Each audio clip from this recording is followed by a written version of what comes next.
꼭 알아야 할 어제의 뉴스. 600만 명의 시민이 청원해도 입법은 물론 발의조차 될 수 없었던 세월호 특별법. 국민이 직접 법률안을 발의할 수 있도록 하는 국민 발안이 이번 개헌안에 포함된 배경입니다. 국회의원에 대한 국민 소환 조항도 신설됐습니다. 다만 세부 기준 설정은 국회에 위임했습니다. 국회의원 스스로가 이런 정도라면 따를 수 있겠다, 수용할 수 있겠다라고 하는 기준을 마련하는 것이 좋겠다는 판단이었고요. 보편적 인권인 천부 인권의 향유 주체는 국적이 필요 없는 사람으로 확대했습니다. 다만 국가가 예산을 들여 보장하는 교육 등 사회적 권리, 또 국가안보 관련 권리는 계속 국민에 한정됩니다. 근로에서 노동으로의 용어 변경과 함께 동일 노동, 동일 임금, 고용 안정, 일과 생활의 균형에 대한 노력 의무를 국가에 부과했습니다. 공무원에게 원칙적으로 노동 3권을 인정했고 노동자들의 단체 행동권 범위도 넓혔습니다. 임금 인상을 위한 단체 행동권은 문제가 없습니다. 근데 정리해고를 반대한다라고 할 경우 현행 판례에 따라서 불법화되는 경우 많이 있습니다. 청와대는 위험으로부터 보호받을 생명권과 안전권을 새 기본권으로 했는데 여기서 생명권이 낙태죄나 사형제 손질과 연결되는 건 아니라고 설명했습니다. 영장 청구의 주체를 검사로 규정한 현행 조항을 삭제하고 국민의 사법권 신장과 관련한 조항들을 추가 또는 확대했습니다. 종합하면 참정권, 기본권, 사법권 등에서 국민의 권한을 강화를 했다는 게 청와대의 설명입니다. 5.18 민주화운동과 부마항쟁, 60항쟁을 헌법 전문에 포함시킴으로써 국민의 저항권을 헌법상의 근거로 뒷받침한 것도 같은 맥락입니다. 160여 명으로 구성되는 방북예술단은 13년 만에 다시 평양을 찾는 조용필과 함께 이선희와 최진희, 윤도현 밴드 등 북한 주민에게 익숙한 얼굴들이 대거 참여합니다.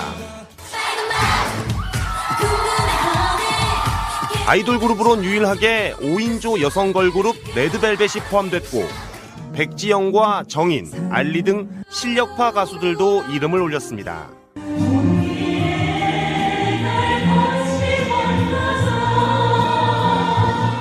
삼지연 관현악단과 다시 만나자고 약속했던 서현도 평양 무대에 오릅니다.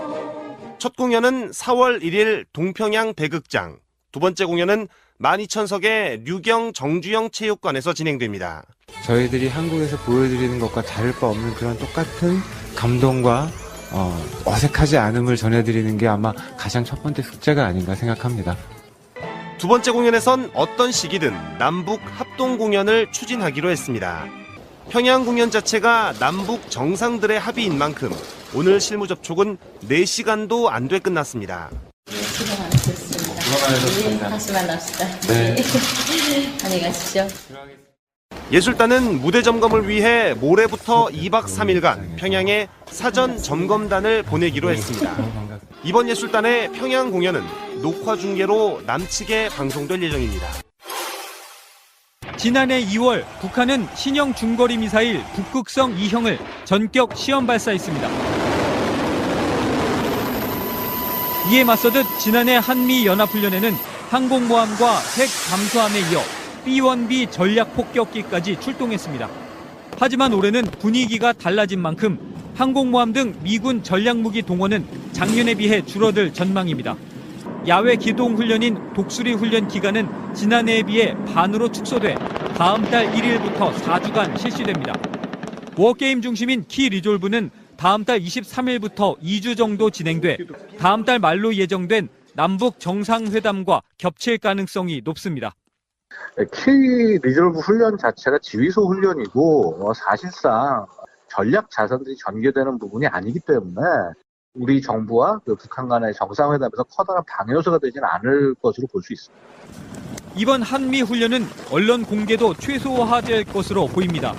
올림픽 전날 열린 열병식에 북한이 외신 기자를 부르지 않고 생중계도 하지 않은 것과 유사한 조치로 풀이됩니다. 훈련 개시에 앞서 유엔군 사령부와 우리 군은 관례대로 훈련 일정과 함께 방어적 성격의 연습이라고 북한군에 정식 통보했습니다.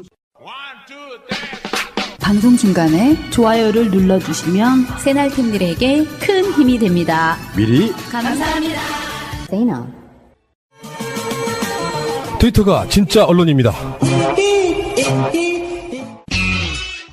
저번에 우리가 방송을 한번 이야기한 적 있죠. DJ의 삼남 김홍걸 현 민화협위원장 이분이 재보궐이 나갔으면 좋겠다. 네. 호남권에서의 대통령 선거 때 사실상이 거의 책임자였었고요. DJ의 생각은 안철수에게 있지 않아.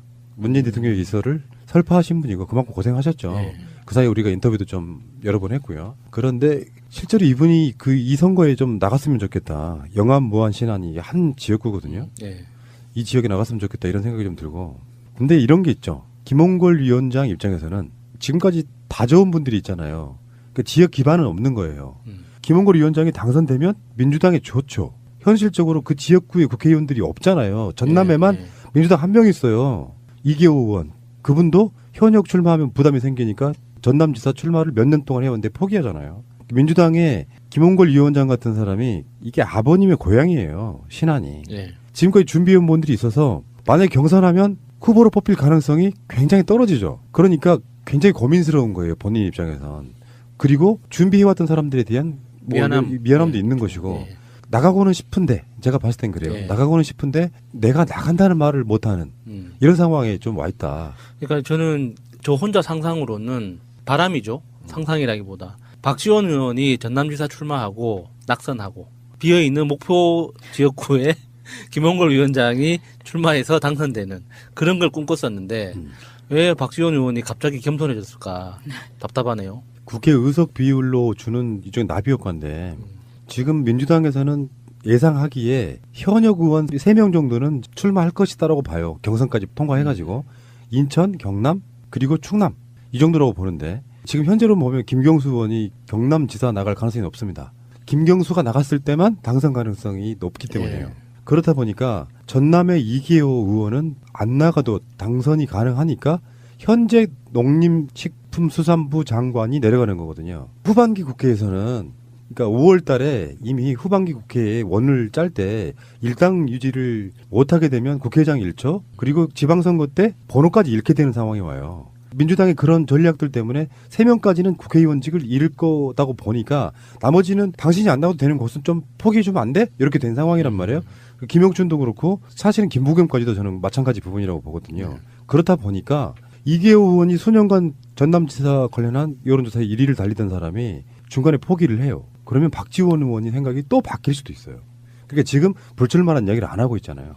그럼 박지원 의원이 어느 시점에서 여론조사가 나오는데 현재 김용록 장관 같은 사람이 나오는 상황에서 자기가 인지도로 이긴다고 생각하면 확실하다고 느끼면 던지고 나가겠죠. 그러면 그 자리가 빌 수는 있는데 그 시간까지는 굉장히 골치 아파지고 불편해지는 부분이 있는 거죠. 근데 이게 영암, 무안, 신안 이쪽 지역구가 우리가 보통 생각하는 그런 육지가 아니잖아요. 다 섬이죠. 예, 다 섬이고 특히 신안군 같은 경우는 섬 숫자만 830개래요. 우리나라 섬의 3분의 2가 신안에 있습니다. 그래 다 사람 사는 섬은 아니겠죠? 그렇죠. 그러니까 그 신안군 인구가 한 4만 5천 명 정도 되는데 830개에 4만 5천 명이 다 산다는 거는 좀 실질적으로 낮은 거고 거기에 또 근처에 그러니까 목포에서 바로 붙어 있는 증도 섬에 대부분 많이 모여 살죠. 그래도 이렇게 뭐 10가구, 20가구씩 이렇게 그 사는 그런 섬들이 굉장히 많기 때문에 그 지역구로서는 굉장히 어려운 곳인 것 같아요. 사실 이 지역구에서는 서삼석 전 무안 군수가 있는데요.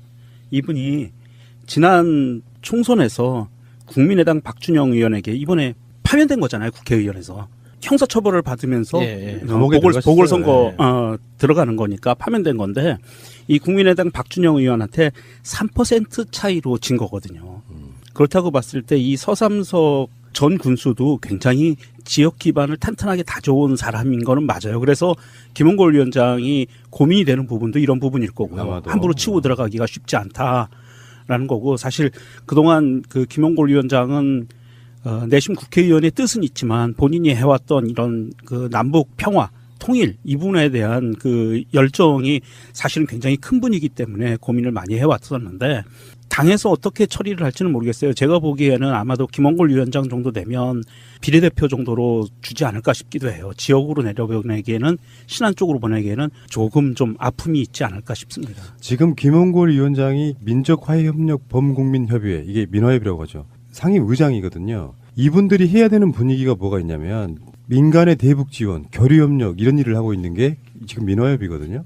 해야 되는 그런 부분이 지금 호남 정서에 있어서의 DJ 그리고 평화의 또는 통일의 상징 이런 부분 아니시겠습니까? 예. 이 부분하고 현역 국회의원이 된다면 훨씬 이런 일을 하기에 좋아지는 측면이 또 있는 부분이 있어가지고 상징적으로 저는 김홍걸 위원장 또는 민화협 의장이 국회의원으로 당선되는 것이 일반 보통 국회의석 한 명 뽑히는 것보다는 굉장히 의미를 갖는다는 면에서는 예. 한번 민주당도 고민해 보셨으면 좋겠다 이렇게 말씀드리는 거죠. 그러니까 우리가 김홍걸 위원장에 대해서 가지고 있는 마음 자체가 그러니까 김홍걸 위원장이 하려고 하는 그 일이 그러니까 개인적 욕심이나 뭐 사욕 때문이 아니라는 거를 우리가 너무나 믿고 있잖아요. 확실하게. 이 남북 평화와 그 정치 발전을 위해서 그동안 자신이 꾸준히 공부해오고 준비해왔던 걸 아버지의 유지를 받들어서 실천하겠다라는 그 명분이 너무나 투명하게 잘 보이기 때문에 어떤 방식으로든 이런 분이 정치에서 같이 의원으로서 의석을 가지고 활동을 했으면 하는 바람이 있습니다. 우리가 인터뷰를 몇 번 해보고 느낀 건요. 이런 표현은 좀 적절하지는 않지만 이해해 주십시오. 예를 들기가 쉬워요.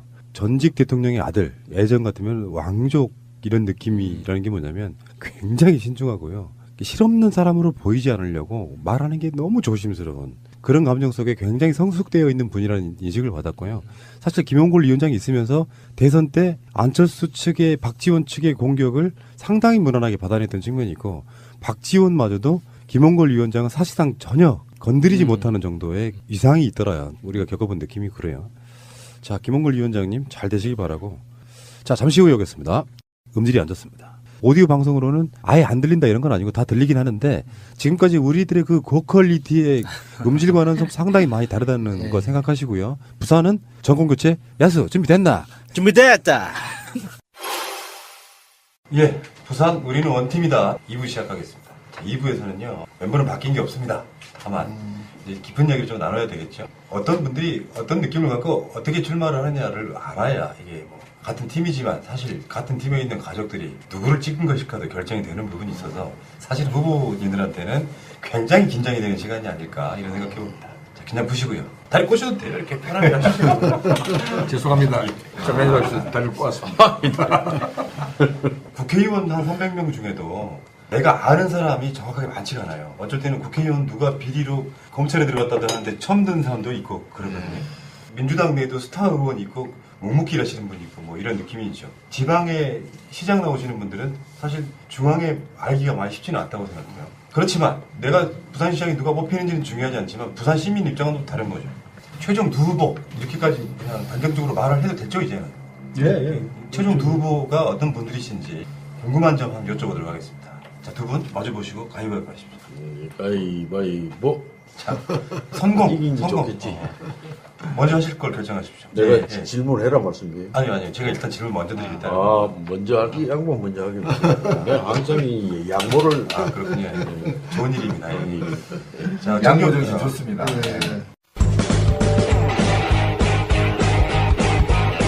제도로서의 민주주의가 흔들리고 구타는 일은 이제 없습니다. 민주주의가 밥이고 밥이 민주주의가 되어야 합니다. 정경진 후보는 일단 노무현 대통령하고 같은 고등학교 동문이시죠? 예. 몇 년 좀 선배 되세요? 우리보다 12회. 아, 12회. 부산상고인가요? 예, 부산상고. 부산상고 출신들 중에 노무현 대통령하고 지금 정경진 후보하고 또 유명하신 분들 또 많이 있죠? 많이 있으시죠. 예. 명문인 거죠, 부산상고? 그렇습니다. 명문입니다. 근데 어떻게 하다가 이렇게 결국에는 부산시장 후보까지 지금 나오시게 된 거예요? 첫 시작이 어떻게 되신 거예요? 우리 노무현 대통령님하고 인연으로 보면은 이게 좀 이야기가 긴데 우리 고등학교 입학해서 1학년 때인가 2학년 때 보니까 사법시험을 대셔가지고 고2 때 예. 합격기 이런 경험담 강의를 특강을 하러 왔었어요. 그래서 우리는 그때 은행에 들어가고 이렇게 취업을 하려고 하는 이런 마음으로 이렇게 갔는데 저분이 그때만 해도 제가 아는 우리 또 다른 사촌 한 명이 서울법대를 나와가지고 사법시험을 10번 떨어지고 있는 그런 상황이었는데 그래서 이분이 대학도 안 나오고 그때는 지금처럼 그렇게 많이 안 뽑았잖아요. 100명도 안 뽑았거든요. 그렇죠. 그 시험을 대가지고 야 완전 저희들로서는 완전 영웅이었죠. 그리고 지역사회에 계시면서 국회의원 하시고 이럴 때도 저희들은 뭐 이렇게 만나 뵙고 했는데 그 과정에 보시면은 항상 뭐 말씀하시는 게 조금 우리하고는 조금 좀 차이가 있고 앞서가시는 것 같아요. 그때도 보면은 뭐 특권 반칙 뭐 이런 말 나오면은 못 참는 그런 그때는 권위주의 시대였지 않습니까? 그렇죠. 군부 독재 시절이고 그런데 특권 반칙 나오면은 못 사는 그런 거고 그 다음에 좀 사람이 기본적으로 어떤 삶을 해야 된다는 거 밥을 뭐 돈이 없어서 밥을 못 먹는다든지 병원에 못 간다든지 학교를 못 가든지 이런 부분에 대해서는 또 엄청나게 제가 참여정부 때 그 청와대 그 정책실장실에 그 있었는데 그때 한번 오니까 와 비상이 걸려 있더라고요. 그래 우리 여주수 성님 그때 어디 계셨는지 모르겠는데 무슨 방학 때 아이들이 돈이 없어서 점심을 못 먹는 거예요.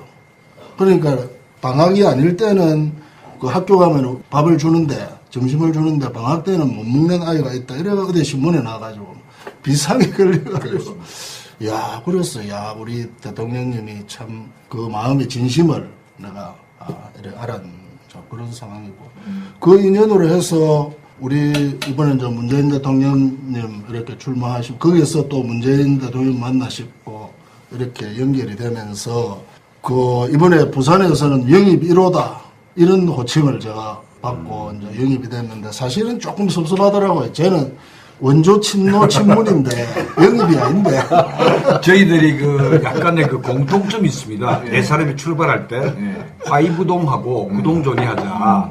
좀 달라도 같이 어울리고 그다음 그 우리 공통점을 찾아서 일을 좀 같이 해보자라는 뜻으로 좀 출발할 때요.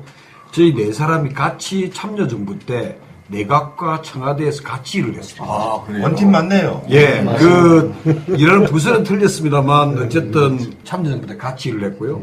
우리 정경인 후보님은 노무현 대통령과 동문이시고요. 또 여기 계시는 우리 오거돈 장관님은 현 문재인 대통령과 동문이시죠. 네, 그러니까 전직, 현직 대통령님 사이에 다 동문으로 연결되어 있는 상당히 힘이 세신 분들입니다. 특혜네요, 이 부분.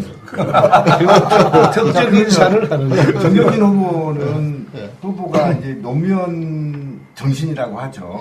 후배로서 제대로 알고 있는지. 한번 묻고 싶어요. 자, 그러면 이렇게 하시죠. 지금 박직재 의원님께서 정경진 후보를 엄호해 주신 패널.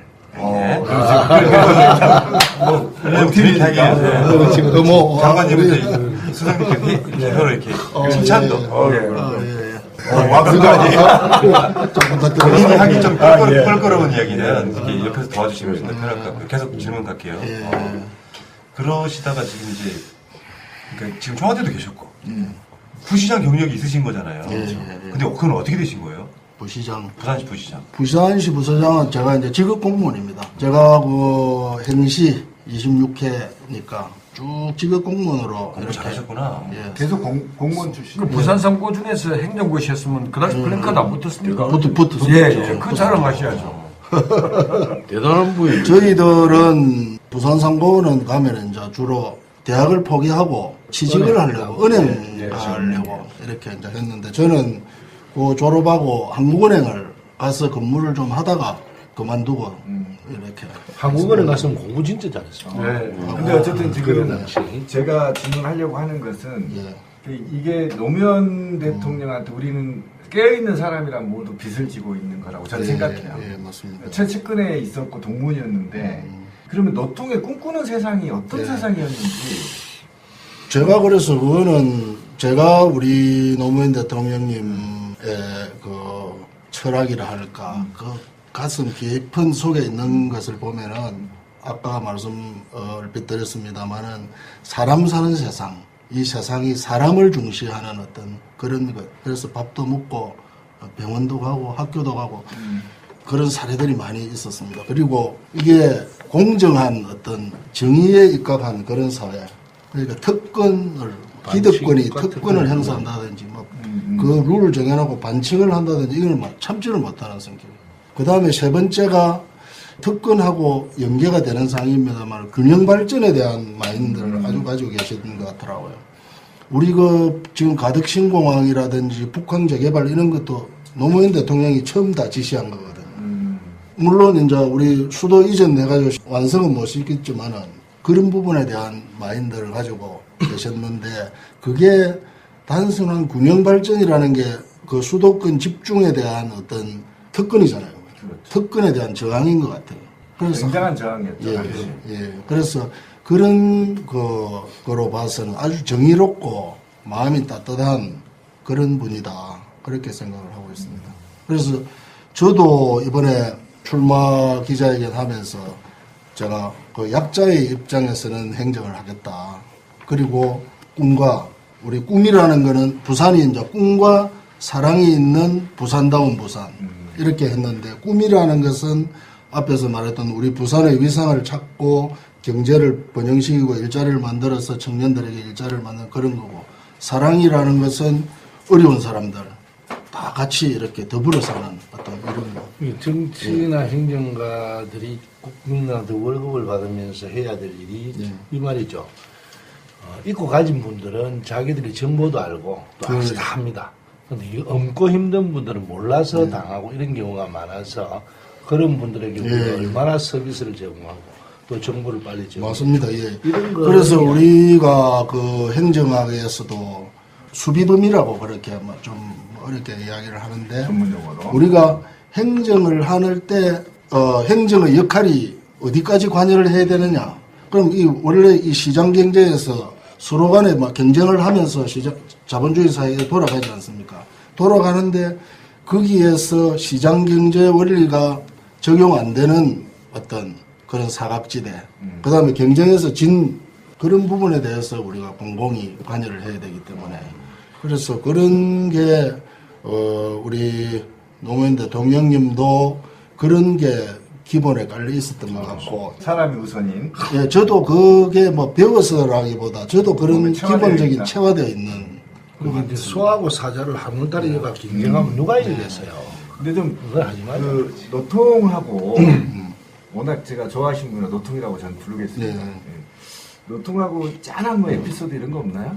우리가 그 한국은행 다니면서 이제 행시 공부를 나는 하려고 마음을 먹고 1차 공부를 이제 시작을 할까 말까 이렇게 하는데 우리 맞은 테이블에 우리보다 2회 선배가 사시 공부를 하고 있었어요. 그래서 이분은 보면은 그거 됐어요. 그것도 사법시험이 됐어요. 됐는데 내한테 그걸 보여주더라고. 이 자기 수첩에서 사진을 한 개 꺼내가지고 보여주면서 이 노무현 대통령 잠 올 때 잠 오고 힘들지 않습니까? 그러면 이 대통령 사진을 보고 잠을 깬다는 거죠. 그때는 대통령도 아닌데. 그 대통령도 아니죠. 사시된 선배가. 사시된 선배로서 그래가지고 저도 이제 그런 어떤 걸 했었고 그 뒤에는 이제 우리가 직장 생활을 하면서 이렇게 뵀는데 내가 좀 저를 별로 안 좋아하신 것 같아요. 그래 왜 그러냐면 이렇게 우리 무슨 모임에서 이게 소개를 기억 잘 못할 거 아닙니까? 그래 하는데 뭐 얘는 이렇고 해서 행시돼 가지고 뭐 이래 하고 있다라니까 공부는 좋게 했는가 봐. 그래서 저는 이게 좀 서운하더라고. 이게 내 나름대로는 좀 칭찬을 받으려고 했는데 공부는 열심히 했는데 뭐 칭찬이죠 제가 보기엔. 그게 노무현 대통령의 최고의 칭찬이죠. 그래요? 네. 그래서 이 츤데리라고 그런 말 있어요. 싫은 듯 하면서도 관심 보이는. 그래서 그러면은 이게 어쩌란 말이고 이래 나는 생각하고 이래 보니까 이분이 가시는 길 자체가 이 좀 다르다. 그래서 제가 참 우리 그 부시장님은 좀 더 배우셔야 될 게 이 공격이 바로 나오고 노무현 대통령하고 이 공통점과 차이점이 있는데 머리 좋고 어쨌든 또 이 약자를 생각하고 요즘 그 선거운동을 일일 체험을 합니다. 와, 저희 힘든 일 어떻게 하지? 이제 따뜻한 마음 같은 게 좀 보여요. 이제 그런 의미에서는 공통점이 있습니다. 제가 볼 때.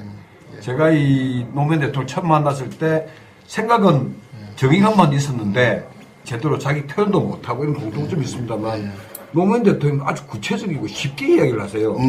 대신 말을 추상적이고 어렵게 하세요. 아니, 지금 처음이라 그래요. 조금 있으면 잘합니다. 알겠습니다. 예, 정치는 중학교 3학년 수준으로만 이야기해야 됩니다. 그렇게 노무현 대통령은 한 단계 더 떨어뜨려서 중2 수준으로 얘기합니다. 말과 글을. 지금은 이제 고등학교 수준인데. 고등학교 수준. 다음 넘으면 이제. 평 달라놨더니 바로 싸우시네. 오히려 정치판에 물들지 않은 느낌 때문에 맞습니다. 좋은데요. 예, 굉장히 좋습니다. 예. 이게 이제 이런 부분이 있어요.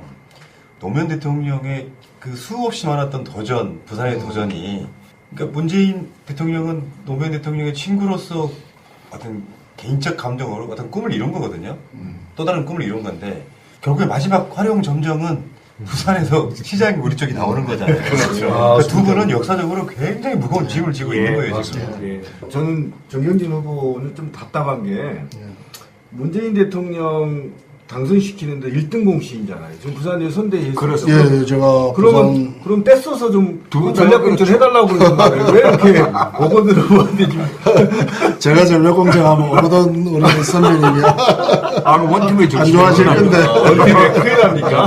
싸움을 붙이려고 일단은 저는 선의의 경쟁을 해야 된다고 생각합니다. 그래. 항상 따뜻한 마음으로 누구든지 받아들일 수 있다. 그래서 제가 이제 우리가 슬로건이라고 해야 되나, 우리 노무현의 꿈, 문재인의 약속, 정경진의 외침.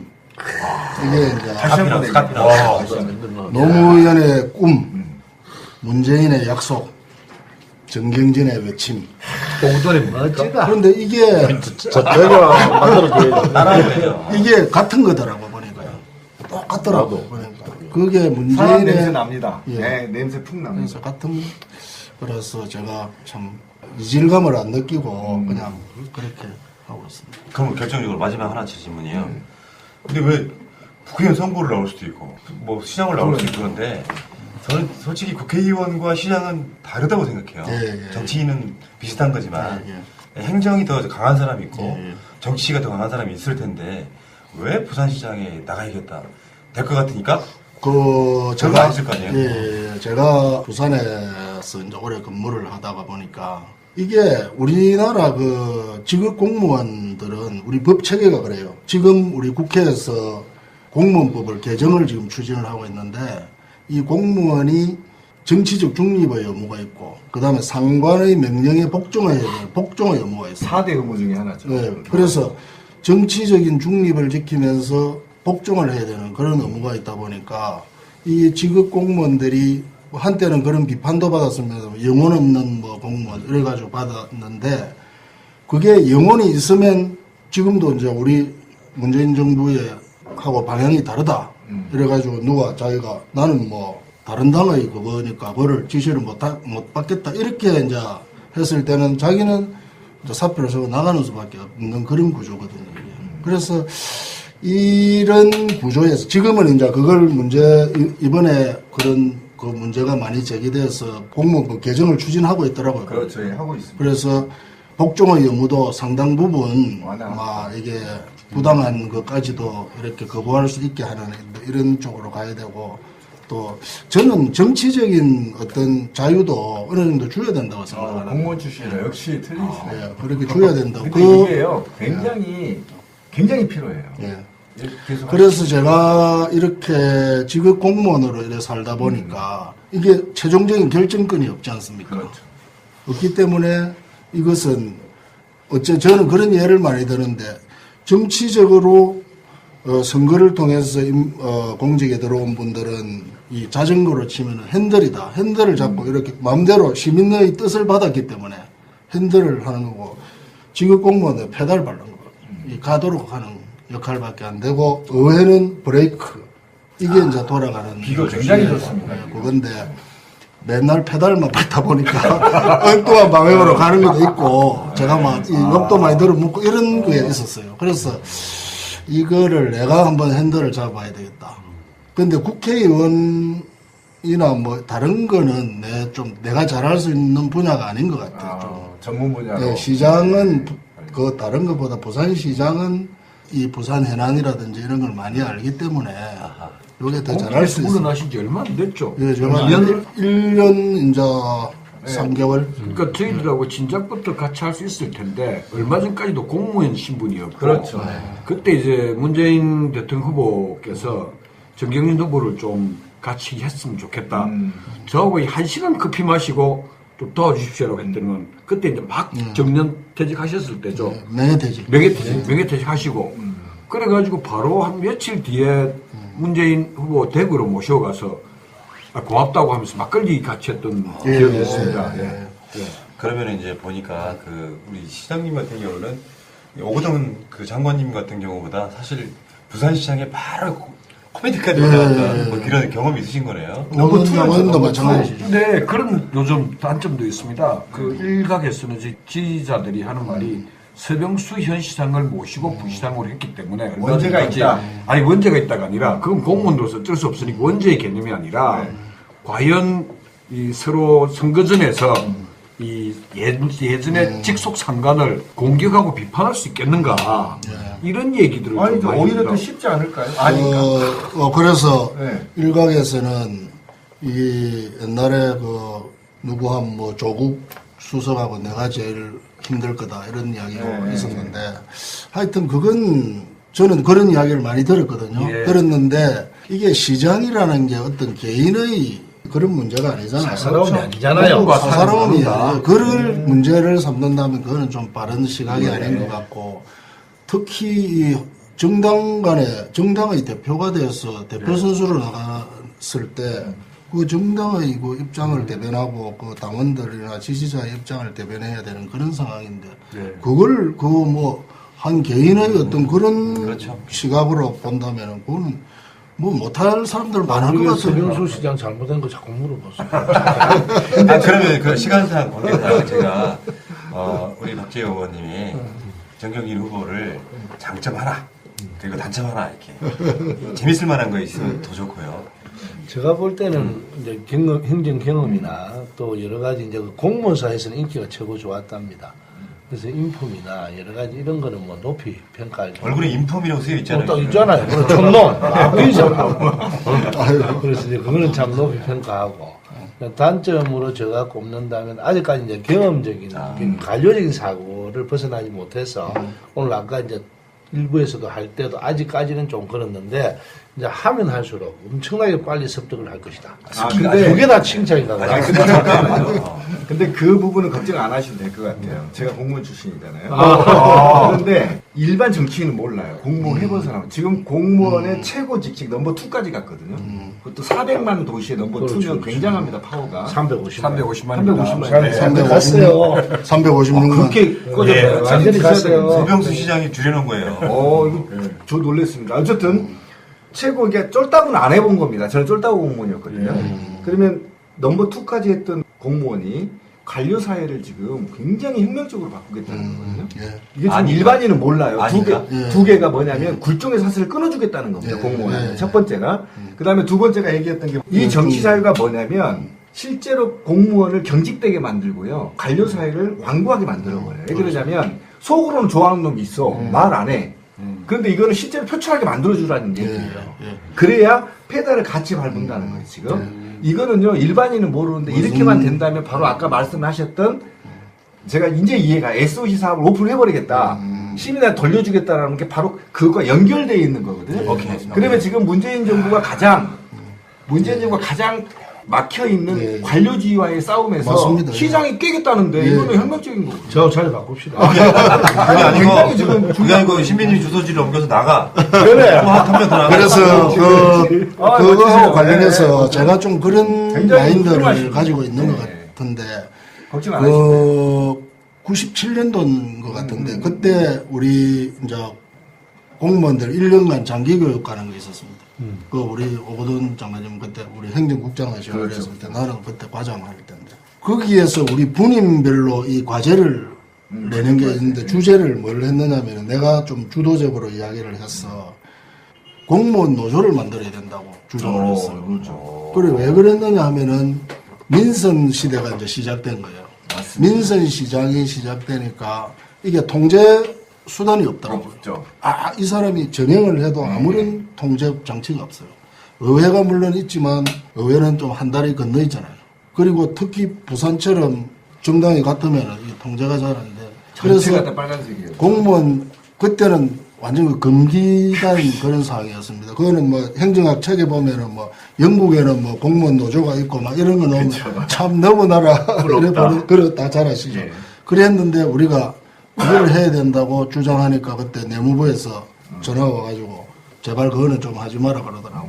그래가지고 우리가 그 직장 협의회 그거라고 이 톤다운 시켜가지고 했는데 그 한 2, 3년 뒤에 그 직장 협의회가 만들어졌어요. 노무현 대통령이 해주셨죠? 네. 알겠습니다. 그러니까 그 공무원 출신이시지만 굉장히 열린 마인드가 느껴져요. 네, 굉장히 이쪽으로 오신 걸 환영하고요. 저쪽으로 왔으면 어쩔 뻔했어요. 큰일 났죠. 오고들오고들 한번 가볼게요. 일단 3번 도전하셨는데 부산 출신이고 해양수산부 장관을 지낸 사람 중에 대통령이 되신 분이 있잖아요. 공통점이 굉장히 많으신 오거돈 장관.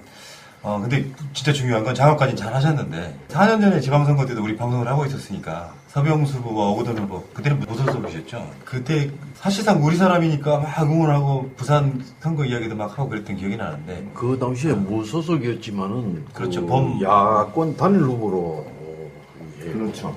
그때 그 참 민주당의 공식 후보였던 그 김영춘 후보가 양보를 했죠. 사퇴를 했죠. 그래서 그 정치적인 빚 때문에 요번에도 제가 나오면 내가 사퇴하겠다. 얘기했던 겁니다. 아 정말 훌륭하시네요. 그분은 그런 거네요. 성향이 오거돈을 위해서 태어난 거네요. 아니 저는 지금 오거돈 후보가 훌륭하다는 거예요. 당신이 나오면 내가 양보하겠다. 이거는 있을 수 없는 일 전치. 양보할 줄 알고. 네, 양보하시자고 양보하실 줄 알고. 어쨌든 간에. 저희들 내부에서 약속을 했습니다. 예. 원팀 내에서. 어쨌든 부산 지금 훈훈합니다. 그러니까 저는 해수부 장관부터 먼저 여쭤보고 싶어요. 사실은 노무현 대통령도 그렇지만 부산 출신의 분들을 해수부 장관으로 시키는 경우가 많잖아요. 왜냐하면 항구 도시의 상징 같은 것이기 때문에. 근데 그 해수부 장관 시절에는 어떠셨습니까? 주로 어떤 정책? 해보고 싶었는데 못했던 정책이나. 제가 쭉 어릴 때부터 해변가에서 살고. 아 그래요? 그 당시에 YS가 걷는 것보다 헤엄을 먼저 쳤다고 그러죠. 제가 바로 그런 사람이었어요. 그래가지고 우리 집에서 이제 송도 해수욕장까지 걸어서 다니으니까 그때 항상 한 30분 정도 걸리는데. 어느 동네였습니까? 국제시장. 국제시장. 그러면 걸어서 그런 갑니다. 그래서 이제 가면 이제 옷을 벗어가 이제 모래사장에 이제 심어놓고 거기다가 이제 짝대기 하나 꼽아놓고 그렇지 내 거라고 그래가 이제 수영하고 이제 그때는 배가 고프면 밥 먹을 데가 없어요. 돈도 있나 집 뺏기 없어요. 그냥 집에 가서 이 누룽지라도 얻어먹으면 참 천만 다행이고. 그래 이제 집에 와가지고 하는데 집에 올라가는데 보면 짝대기가 없어졌어. 그럼 그 주변을 이래 막 훑어. 그래서 이 재수 좋은 날은 내가 입고 갔던 옷보다 더 좋은 게 나오고, 재수 나쁜 날은 나쁜 거 나온다고. 그래, 우리 어머니가 이제 어떤 날은 좋은 거 입고 가면, 막 옷 또 바꿔가지고 왔네. 이래놓고, 가만히 쳐다보고, 그래, 밥 먹어라. 이러고. 좋은 옷이니까. 하는 이제 그런 시기였죠. 예. 그래서 수영은 저하고 참 굉장히 관계가 많았죠. 어쩌다가 해수부 장관 되신 거냐니까요. 아, 맞아. 그래서 내가 이제 해수부 장관이 이제 되고 난 다음에 이제 앞에 장관들 몇 사람 보고 이 사람을 왜 해수부 장관이 됐다고 했느냐 이랬길래 자기는 회를 좋아했어. 그래서 이제 제가 해수부 장관이 된 거는 그 바다와 인연이 그때부터 계속 됐습니다. 하고 해양도시 부산에서 계속해서 살아서 해양을 쳐다보고 있었죠. 그리고 나서 군대에도 해군 장교로 제가 군을 갔다 왔습니다. 그래서 군대도 갔다 오고 그리고 이제 공무원 할 때도 이제 부산시 공무원을 한 반쯤 하고 이제 중앙에서도 한 15년 근무를 했지만은 그래서 이제 반쯤 하고 이제 했기 때문에 해양과 아주 굉장히 밀접한 관계가 있었죠. 그래가 이제 그 후에 바로 해수부 장관이 되고 그 다음에 해양대학교 총장이 되고 또 대한민국 해양연맹 총재가 되고 이렇게 해가지고 해양과 저와의 인연은 그냥 평생 지금까지도 지금 계속되고 있는 겁니다. 스펙이 화려하시네요. 그래서 이 부산서 이 대한민국에서 해양 가면은 그래도 오도익한 시의 그런 어떤 이 대표 필요성 비슷한 걸 갖고 있다 하는 걸 내가 아주 자부를 하는 바입니다. 해양수산부 장관은 해를 많이 먹어야 돼요. 그러니까 민주정부 때 사실 해양대국 이런 개념으로 해양수산에 관련된 부처가 생긴 건데요. 이제 노무현 대통령은 또 이제 대선 수업으로 이렇게 김대중 대통령이 이렇게 시켰다고 하지 않습니까? 그래서 이제 그때 이제 제가 이제 2004년도에 시장 선거에서 떨어지고 난 다음에 그다음에 이제 저에게 일을 할 수 있는 기회를 주신 데 대해 정말 감사하게 생각했죠. 그래서 이제 해수부 장관으로 이제 갔는데 제가 해수부 장관을 한 1년 5개월 정도를 했어요.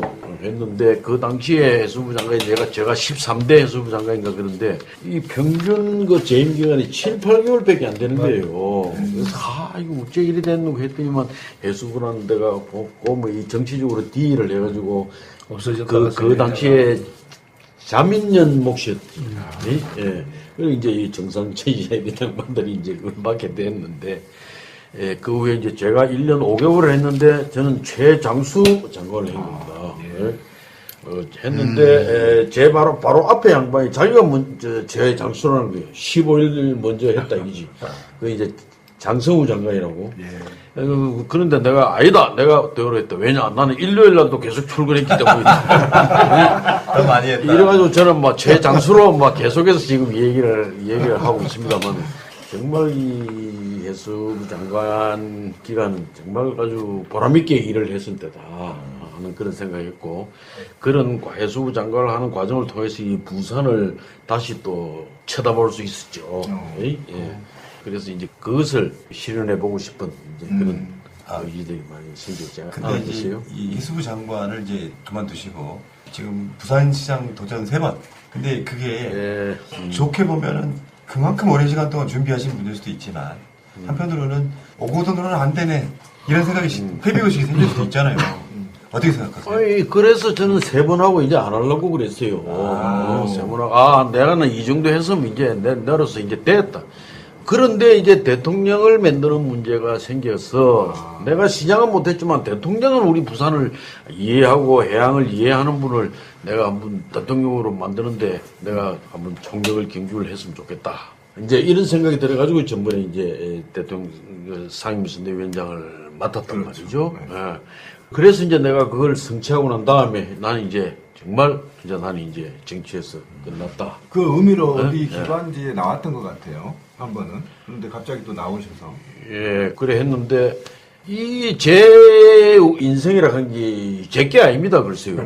이건 하나의 운명과 같이 흘러가는 것이다. 그렇게 생각이 됩니다만은 이제 밖에 나와서 이제 다른 이제 봉사할 일들을 찾고 있는데 때가 이제 시즌이 왔다 이거죠. 그래 여론조사가 들어가고 이렇게 되니까 이제 이게 이제 자꾸 이제 올라가게 되고 하는 막 그런 과정이 있었습니다. 그런데 이제 저는 대통령의 성공을 위해서 민주당 후보가 당선이 돼야 된다는 그런 생각을 갖고 있기 때문에 내가 민주당에게 어떻게 하는 게 내가 도움이 되겠는가를 생각을 하면서 나는 이제 옆으로 빠져 있는데 이거 내가 그냥 밖에 있다가는 오히려 우리 당에 힘을 보태기는커녕 장애물이 되겠다는 그런 생각이 들더라고요. 이래서 이제 내가 내 힘을 보태드려야 되겠다는 생각에서 일단 이제 복당을 했죠. 내가 이제 한번 이제 2분은 열린우리당 후보로 출마를 했었고 마지막에 이제 무소속으로 출마를 하고 요번에 다시 이제 복당을 하게 됐다. 뭐 그런 까지만 또 이 얘기를 하고 제가 들은 바로는 그 큰 선거를 한 3번 치러서 낙선하시면요. 돌을 닦거나 아니면 집안이 완전히 거들나는 둘 중에 하나래요. 그 욕심이 사라진 게 좀 느껴져요. 장관님한테 내가 욕심부려서 이렇게 나온 게 아니라 근데 이게 정치인한테는 제가 봤을 때는요. 시대가 부르는 타임이 다른 거죠. 그렇죠. 예전에는 안 불렀던 타임이지만 자 그럼 부산에 민주당 후보로 누가 나갈까 했더니 가장 먼저 불리는 사람이 오거돈이 된 거죠. 이거는 이제 때가 이제 온범이 좀 늦었지만 그렇게 생각합니다. 그래서 저는 하늘이 저에게 이 기회를 주었고 그래서 저는 더 성스러운 마음으로 열심히 해서 뭔가 부산을 새로이 획기적으로 변화시켜야 되겠다. 그러면 하나 제가 물어볼게요. 삼수를 하시면서 내가 패배한 이유가 뭐라고 생각하시죠? 하나만 딱 찍어본다. 이번엔 절대 그걸 반복하지 않겠다. 말씀하고 싶은 걸 내가 먼저 말할게요. 당 그게 가장 큰 문제지. 고개를 흔드셨어요. 그 당 때문에. 그 이야기는 내가 가만히 있거든요. 내가 당 때문에 그렇다면 이 양반들 가만히 있겠어. 옛날에. 당이 아니고, 그보다는 제가 부족했기 때문이죠. 정답. 오버님은 그게 뭐 배워 계시네, 겸손하네요. 굉장히 제가 부족하기 때문이라고 그렇게 생각을 합니다. 두 번째는 하늘에 있다. 그때까지는 안 됐던 아니, 것 근데요, 같다. 박근혜 때, 그때가 언제냐면은, 그러니까 세월호 사건 나고, 불과 2달 만에 있던 선거인데. 그렇죠. 이게 정치하는 사람들은 막 세월호 사건 나거나 무슨 사건 있으면 집권당에 뭐가 떨어질 줄 알지만 오히려 반대로 이러다가 이 출범한 지 얼마 안 된 집권이 망할까 봐서라도 더 친박 후보 찍어주는 경향도 있어요. 그러니까 제가 봤을 때는 오거돈 후보가 부족해서는 절대 아닌 것 같은 게 상대가 있는 사람이 서병수가 뭐 얼마나 대단한 사람이었습니까? 진짜 시대적으로 맞지 않았다. 시대적으로. 아니, 서민수 후보는 대단하죠. 청장도 하고, 국회의원도 네 번 했습니까? 잘 모릅니다. 국회의원도 했지, 또 시장도 그냥 됐지, 한 번도 선거에서 떨어져 보지 않았어요. 아니, 근데 그건 그들의 스펙이고요. 우리들이 봤을 때. 그런데 부산에서는 아무도 안 떨어집니다. 그런데 이 문제가, 그래서 아까 적폐라는 얘기가 나왔지 않습니까? 네, 맞습니다. 이 가서 기대만 꼽으면 되는 선거에 당선된 그게 무슨 의미가 있는가? 하는 부분을 저는 항상 생각합니다. 그래서 저는 제가 행기 참 많죠. 뭐 재수부 장관도 했고 뭐 대학교 총장을 또 2분이나 할 수 있는 기회가 있지만은 저는 제 가장 자랑스러운 경력이 뭐냐? 3번 부산시장 선거에 떨어졌다는 겁니다. 저는 그것보다 더 큰 자랑이요. 두 분 다 시정을 운영해봤다는데 큰 장점입니다. 이건 굉장히 장점. 문재인 대통령이 이야기하시는 오거돈 장관님의 참 고마운 측면은 참여정부 때 장관, 차관 하셨던 고위직에 계셨던 분 중에 부산에 순수하게 귀향해서 내려오신 분이 인정. 오거돈 장관님이시다. 인정. 그리고 문재인 대통령이시고 저는 이제 직급이 낮아서 그 반대를 안 들어갑니다만 정말 그런 부분에서 정말 고마우신 분이고요. 그때 대통령께서 그 부산에 출마해라고 장관을 엄청나게 시켰는데 아무도 안 내려옵니다. 아무도 안 내려왔습니다. 그때 제가 총대를 맺지. 부산에 내려와서 출마하셨고요. 그래서 오장관님께 저는 개인적으로 참 고마운 것이 저는 이 노무현 대통령과의 관계 또 문 대통령과의 관계를 조금 압니다. 중간에 제가 약간 메신저 역할을 하기도 했고요. 노무현 대통령이 어려우실 때 그 정말 부산시장에 출마도 하시고 많이 도와주셨습니다. 그리고 이제 문재인 대통령님이 또 출마를 하셨을 때도 기꺼이 도와주셨고요. 마중물이 되셨고. 정말 마중물이 되셨고, 부산의 어른이시거든요. 그래서 지난 그 선거에는 이제 민주당이 아닌 무소속으로 저쪽으로 간 것이 아니라. 부득이하게. 이기기 위해서. 이제 이기는 것이. 이겨보려고. 간판 때문에. 이기는 것이 개혁 이겨보려고. 저희도 부분적으로는 동의했습니다. 근데 이제 이번 같은 경우 입당할 때, 만약에 원 장관님, 오 후보님께서 계속 바깥에 계셨다면, 저희도 원팀도 만들어지지도 않고 지금 단계에서 후보 단일화 아마 논쟁 붙었을 겁니다. 그렇죠. 어쩌면 두 분이서 후보 단일화 어떻게 할래? 이렇게 하는 것보다는 그때 좀 상황이 좀 달라졌을 많이 달라집니다. 그러면 그렇습니까? 바로 한번 붙는 거예요. 근데 정말 거기에서 기꺼이 문재인 정부의 성공을 위해서 이번에 부산을 바꾸기 위해서 입당한다. 날짜 사일 먼저 잡혔다가 그 다음날 여론조사가 확 떠버린 거예요. 그 전날, 직전날. 그러면은 내 지금 여론조사 1등하는 바람에 입당한다고 오해를 받을까봐. 그리고 또 그 다음날에 아마 저 따님 아마 살고 있는 외국에 나가신다고 얘기를 하셨죠. 남들이 그게 오해인 거예요. 뜨니까 안 들어온다. 이런 생각을 또 하죠. 이게 비하인드 스토리. 비하인드 스토리 사실 그렇습니다. 입장에 따라서 그렇게도 보겠네. 사람 보는 입장에서. 나는 뜨니까 들어갔다. 이 얘기를 듣기가 좀 거북해서 조금 더 있다가 보자. 그러니까 이제 노무현 대통령 때 우병우 이거 수석님이 보시기에는 오 장관이 단점이 뭐예요? 단점. 그거 이야기라고 옆에 있는데 지금 지난번 우리 5-6도에서 해파랑길이라고 걷기를 한번 했습니다. 원팀 걷기를 했는데 지금 건강하세요. 발씨름 하자는 거예요. 아니 발씨름이 아니라 발굽혀펴기 푸샵. 저 푸샵 잘 못하거든요, 요즘. 근데 자꾸 그거 하세요. 오늘도 지금 그거 하자고 지난번에 얘기를 하시더라고요. 그래서 뭐 장관님을 위해서 못할 건 없습니다만 자꾸 저한테 푸시업을 시키셔가지고 건강해져가지고 그게 단점이에요? 네, 그게 단점입니다. 우리가 이제 산에 가면은 이 푸시업 이제 시합을 합니다. 10,000원씩 내놓고 이제 딱 10,000원씩 내놓고 하세요? 그래요? 그래 이제 하는데 이제 그래 이제 시작하자. 그래 이제 10명이 한다.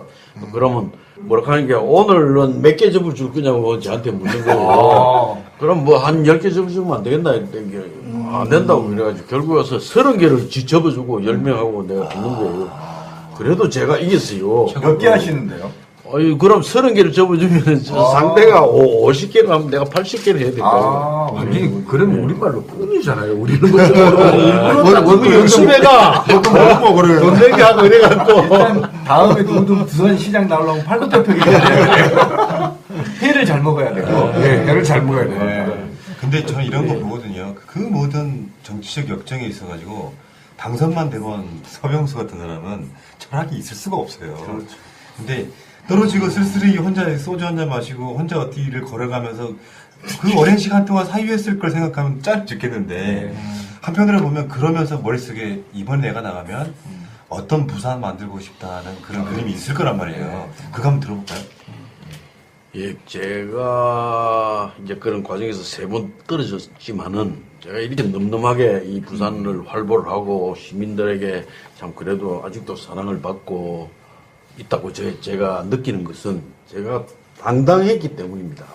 예? 제가 무슨 출세를 위해서 내가 이 당 갔다가 출세할 수 있는 땅에 갔다 저 당에 갔다가 이렇게 한 것도 없고 오로지 그냥 이 부산을 바꿔야 되겠다는 부산의 정치 권력을 바꿔야 되겠다는 그런 어떤 지상 명제를 중심으로 우리 부산의 발전을 기하기 위해서 한 건데 부산을 어떻게 바꾸느냐의 문제에 대해서는 아까 이제 이 부산의 의미에 대해서 제가 얘기를 한 바가 있죠.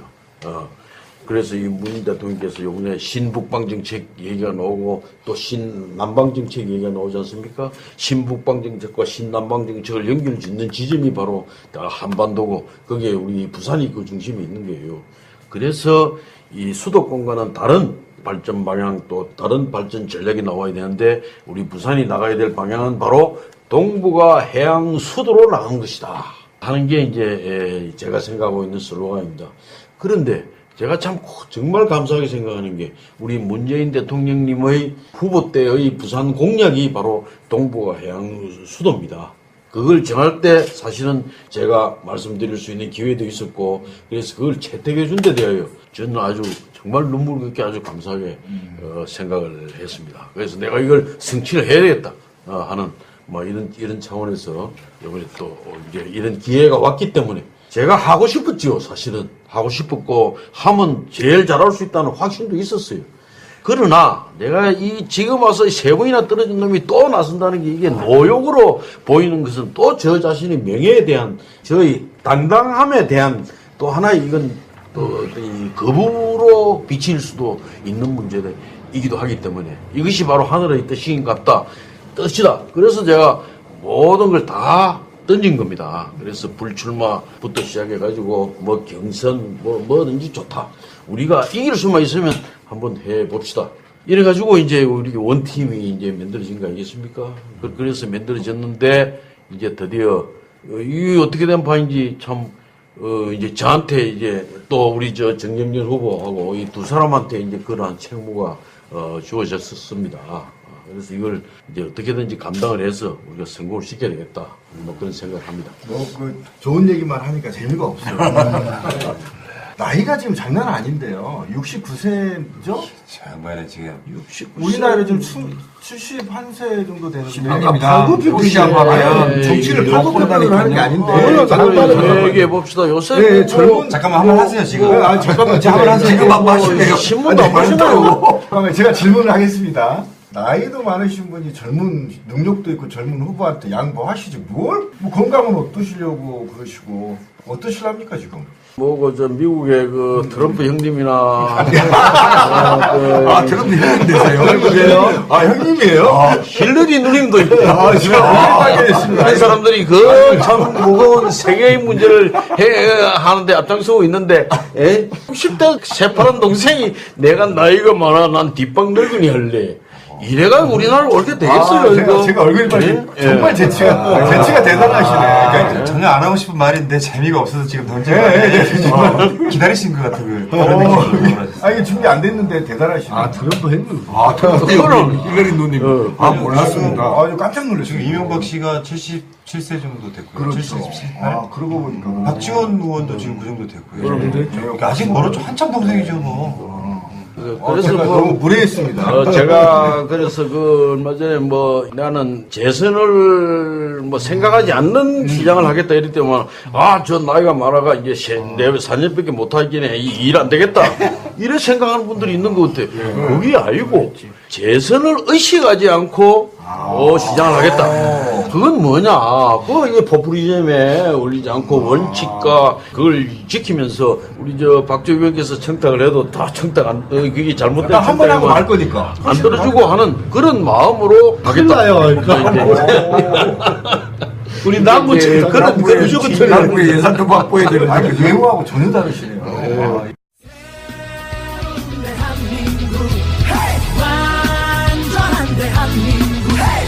문재인과 손잡고 다시 하는 우리 대한민국. 끊지 마세요. 끊지 마세요. 여기서 상품 드리는 퀴즈 나갑니다. 현재 부산시장 민주당 후보로 두 사람이 압축되어 있습니다. 두 사람의 이름은 무엇일까요? 팟빵 새날 게시판에 이메일 주소만 올려주세요. 우리들도 정치인 인터뷰를 한 수백 명 해본 거거든요. 지금 현존하는 팟캐스트 중에 방송되는 것 중에 제일 오래 방송한 거예요. 그것도 하루도 안 쉬었어요. 하루에 2개씩 무조건 1시간 이상씩 나가는 방송을 데일리 방송을 그래도 이 지역에 막 와서 어떤 분들 처음 뵈는 거 없잖아요. 저 입장에서는 이름만 들었지 올 때 되게 떨려요. 성향을 모르니까 상대방이 미지 세계 속에 있을 때는 좀 두렵거든요. 내가 어떻게 해야 되나 싶은데 부산에 계시는 민주 세력 분들은 이런 건지 모르겠는데 제가 느끼는 느낌은 뭐냐면 너무들 편하세요. 그러니까 왜 막걸리 한잔 넣고 하는 동네 형님들하고 대화하는 것 같은 그런 느낌이고 원래 동네 형님 권위주의가 하나도 없어서 이런 분들이 그냥 사실상은 이분들에 대한 결례가 될지 모르겠는데 이렇게 좁은 어떤 골방 같은 데서 대화를 막 나눴던 그분들이 나중에 부산의 시장이 되시고 이렇게 한다고 생각하니까 그래도 확실히 민주화가 됐구나 이런 생각이 들어요. 예전에 할 수도 없는 이야기잖아요. 우리도 저도 동네 가면 동네 형님이라고 같이 놀고. 우리 박지원 의원에 대해서는 제가 이 현장에서 이렇게 어려운 분들 만나는 거 하는 걸 제가 옆에서 유심히 봅니다만 그야말로 그냥 진심을 가지고 그분들 대합니다. 노무현 대통령한테 비한 겁니다. 잠깐만요. 이게 싸움을 붙이려면 안 돼, 사람들이. 원팀에 너무 말려있는 거 아니에요? 재미라고 하는 게 유머와 싸움만 있는 게 아니고 잔잔한 감동 있잖아요. 진실을 그래서 왜 느끼고 있습니다. 혹시 찡해질 때 있잖아. 나 그 느낌 받았거든요. 오늘 장관님은 내가 장관님을 알 턱이 없잖아요. 그래서 그냥 느낌적 느낌은 그냥 이렇게 말도 어눌하신 분. 그리고 옛날에 내가 부정선거 그때 이름 들었던 바로 그거 이런 느낌까지밖에 없었는데 저는 솔직히 말해서 반했어요. 두 분 다 마찬가지인데 이따 오던 장관님은 정치인 인터뷰를 많이 보면 바로 건수가 나와요. 그렇지. 실제로 막 대화해보면 어떤 분이 다 나한테 정말 소탈하신 그런 느낌이고 지금 정경진 후보도 마찬가지고 정경진 후보는 어떤 느낌이냐면 느낌적 느낌은 거짓말 못할 사람처럼 묵직하게 그렇죠. 묵직하게 FM입니다. 그래서 두 분이 포기했구나라고 생각이 들어요. 저 때문에 포기한 게 아니라 이 정경진 후보도 포기한 거예요. 정경진 후보한테 이 일꾼입니다. 그러니까 일단 정경진 후보한테도 얘기를 좀 하고 싶어요. 그러니까 무슨 솔직히 계란으로 바위치기 아닙니까, 오늘 정도? 그죠? 인정하시죠? 이 장면에는 아까 우리 어떻게 얘기실래요? 오던 선배님 아까 좀 치도된다 그랬죠. 여기서 이제 나오는구나. 이러면 좀 편하게 하겠습니다. 그래서 지금 이제 우리 여론조사 결과를 가지고 이제 지금 이야기를 하는데 그거는 이제 과거에 3번 이렇게 출마를 앞에도 말씀하셨지만 그거 하신 거에 대한 프리미엄이죠. 프리미엄이고. 저는 이제 시작을 하는 사람이고 그랬는데 제가 불만이 있는 게 아직 시작도 스타트 라인에 서지도 않았는데 과거에 그걸만 가지고 이거는 되고 안 되고 심지어는 뭐 그 전략공천 해야 된다 이런 말까지도 놓은다면 야 그거는 진짜 말도 안 되는 소리다. 그렇게 어떤 공정한 경쟁을 할 수 있는 기회가 없이 그냥 과거에 저하고 조만간 이야기했어요. 정경진 후보를 전략공천하세요.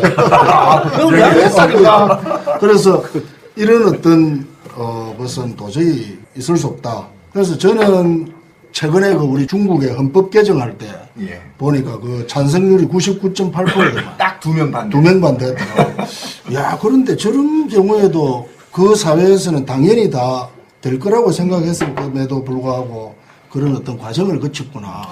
그러고 그것도 2명이라는 거 반대가 있도록 또 했구나.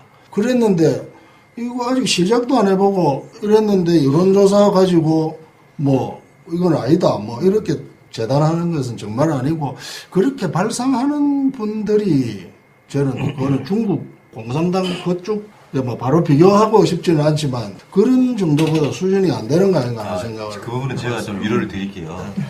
내려오면서 그 이야기를 듣고 저희들도 방송하면서 인맥 네트워크가 어마어마해가지고요. 복수를 알아봤는데 그런 일은 없다는데 첫 번째가. 그렇죠.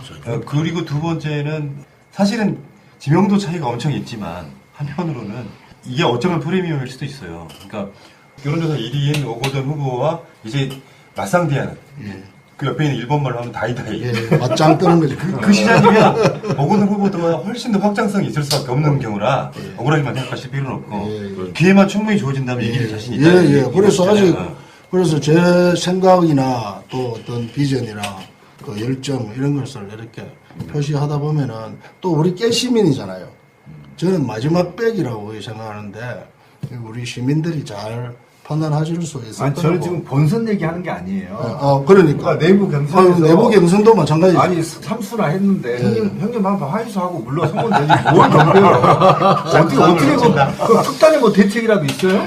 그래서 그거는 뭐 하여튼 우리 저 당원들 50대 50이지 않습니까? 그렇죠. 그래서 우리 당원들 표심을 얻어야 되고 그 다음에 시민들 우리 원하는 것 또 특히 우리 서민들 뜻을 저희 얻기 위해서 지금 막 우리 폐지도 주우러 가고 또 그 새벽에 대리기사 하는 분들하고도 이렇게 만나고 택시기사도 만나고 또 주방에서 이렇게 설거지도 해보고 이렇게 해서 좀 알리고 있습니다. 하여튼 뭐 최대한 하다 보면은 이길 수 있다. 형님을 초월할 수 있다. 자신 있습니다. 그 자신 가지고 지금 하고 있습니다. 뚝심 보였어.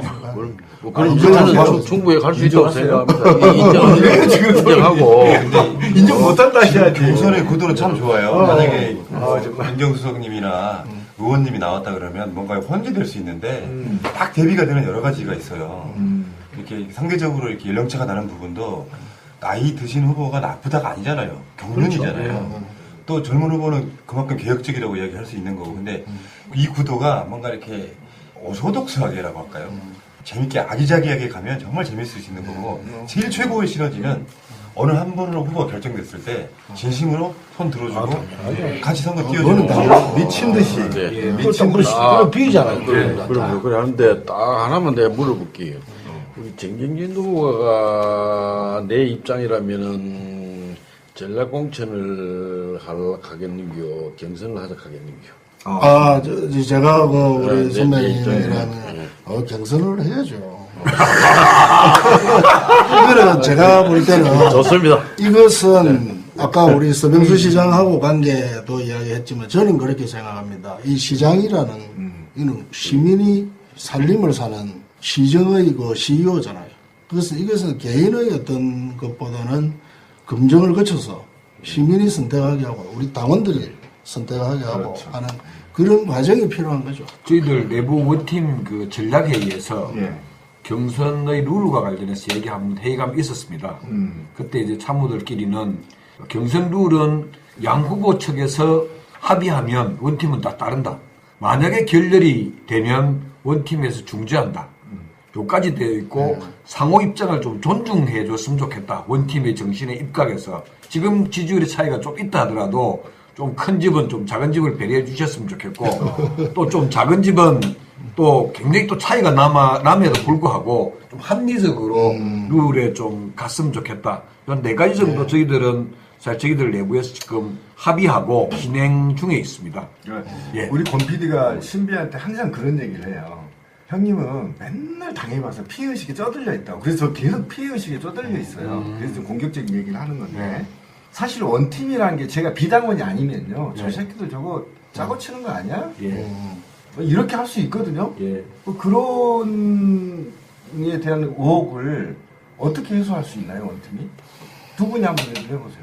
그런 의혹이 사실 초기에 이 원팀이라고 할 때 그런 그 말씀하시기 전에 저는 당원이나 깨어있는 시민들이나 진보적인 사람들은 당연히 그걸 의심하지 않아요. 근데 그 추가로 표를 받아야 되는 거잖아요. 그 사람들 의심할 수 있거든요.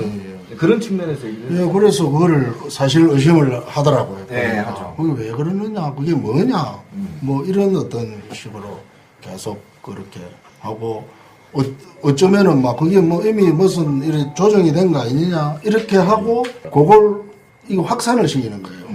확산을 시키니까 이게 무력화돼 버리는. 확실하게 그래서 그 부분에 관하여 민주주의가 완벽한 제도는 아니지 않습니까? 최선의 제도이다 하는 것과 마찬가지로 만약 이런 원팀이 없었으면은 우리가 어떻게 지금 하고 있을까?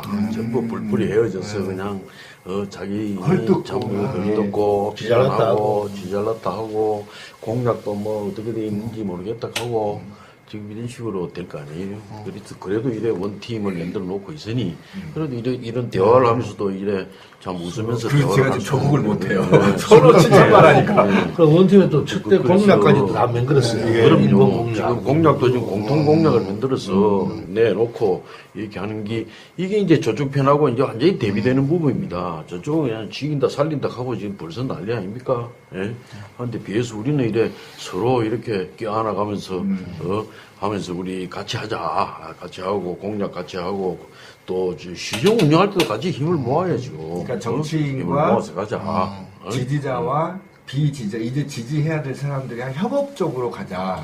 이런 의미. 경쟁은 하고 하되 우리는 검투사가 아닙니다. 죽을 때까지 서로 치고받고 하는 검투사가 아니고 민주주의자인데 공정한 경쟁은 하고 또 서로 앞은 다투는데 협력할 줄 알아야 했으면 좋겠다. 근데 제가 어느 군지는 얘기는 안 하겠습니다만 모 구청장 후보가 3분이 계신데 이 원팀을 구성하기 전에는 저 사람 뭐가 어떻다 소위 이 마타도어만 욕을 하는 거예요.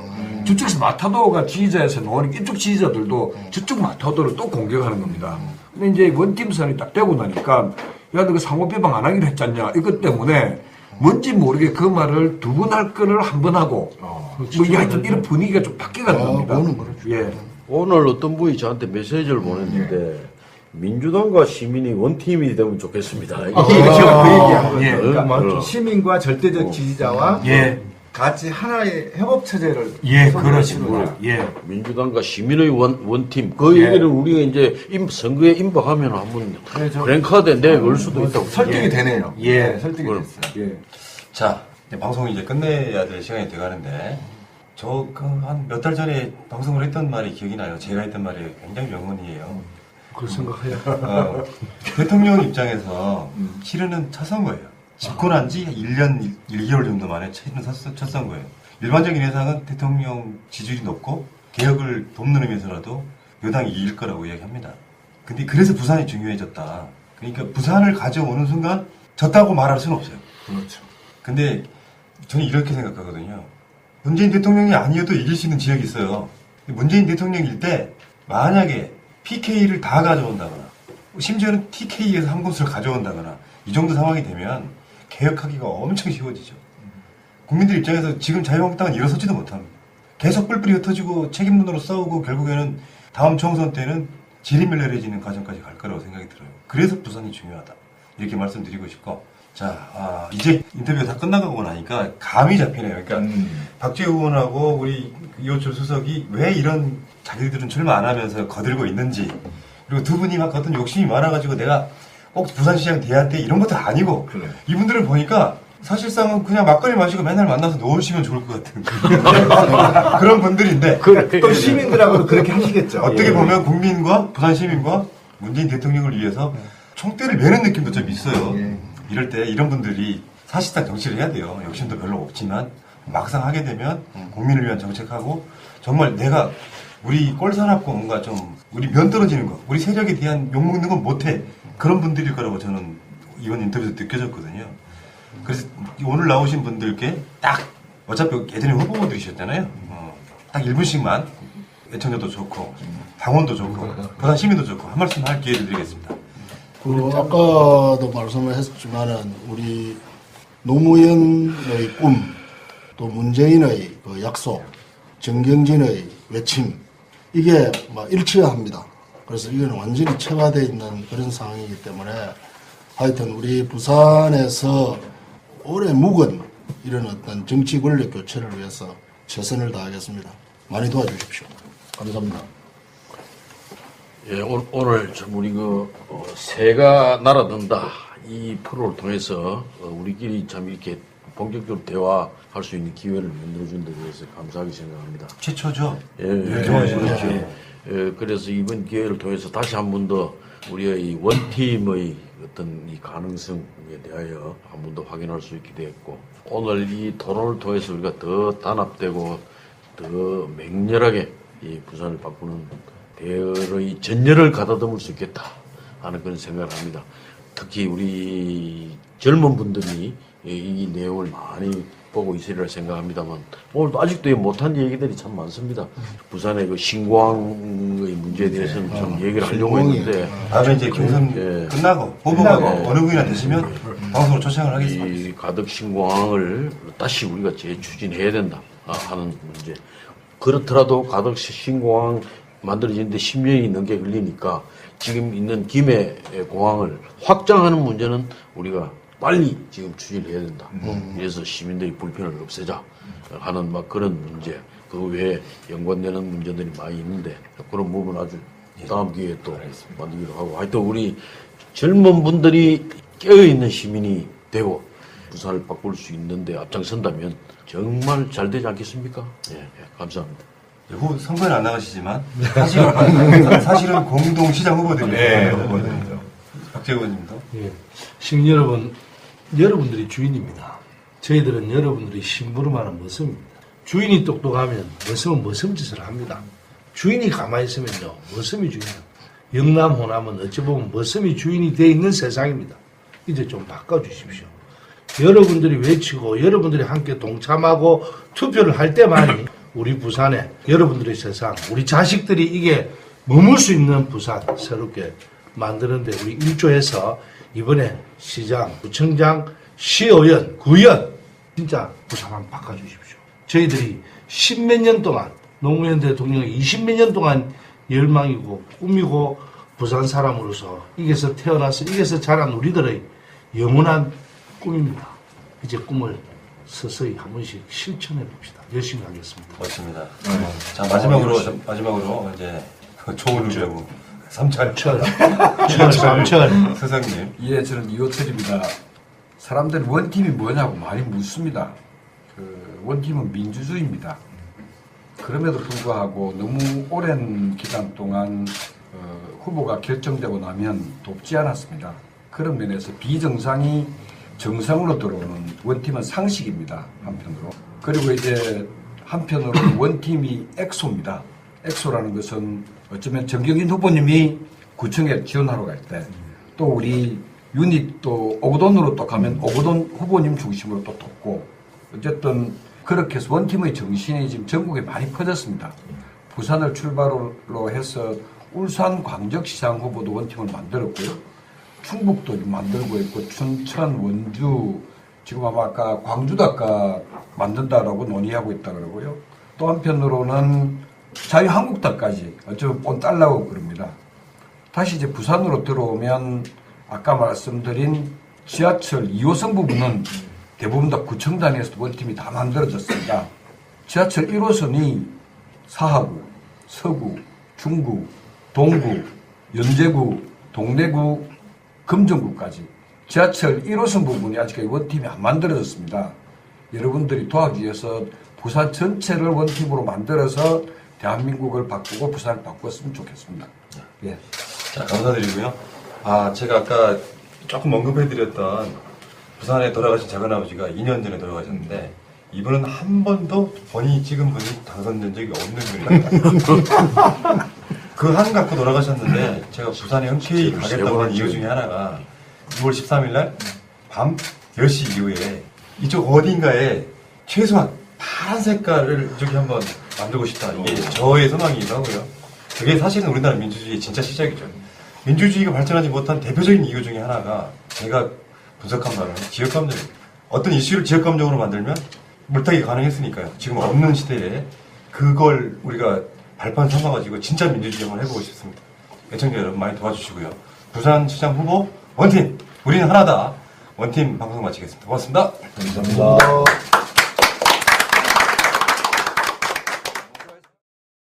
건드리지 못하는 정도의 이상이 있더라. 우리가 겪어본 느낌이 그래요. 자, 김홍걸 위원장님 잘 되시길 바라고.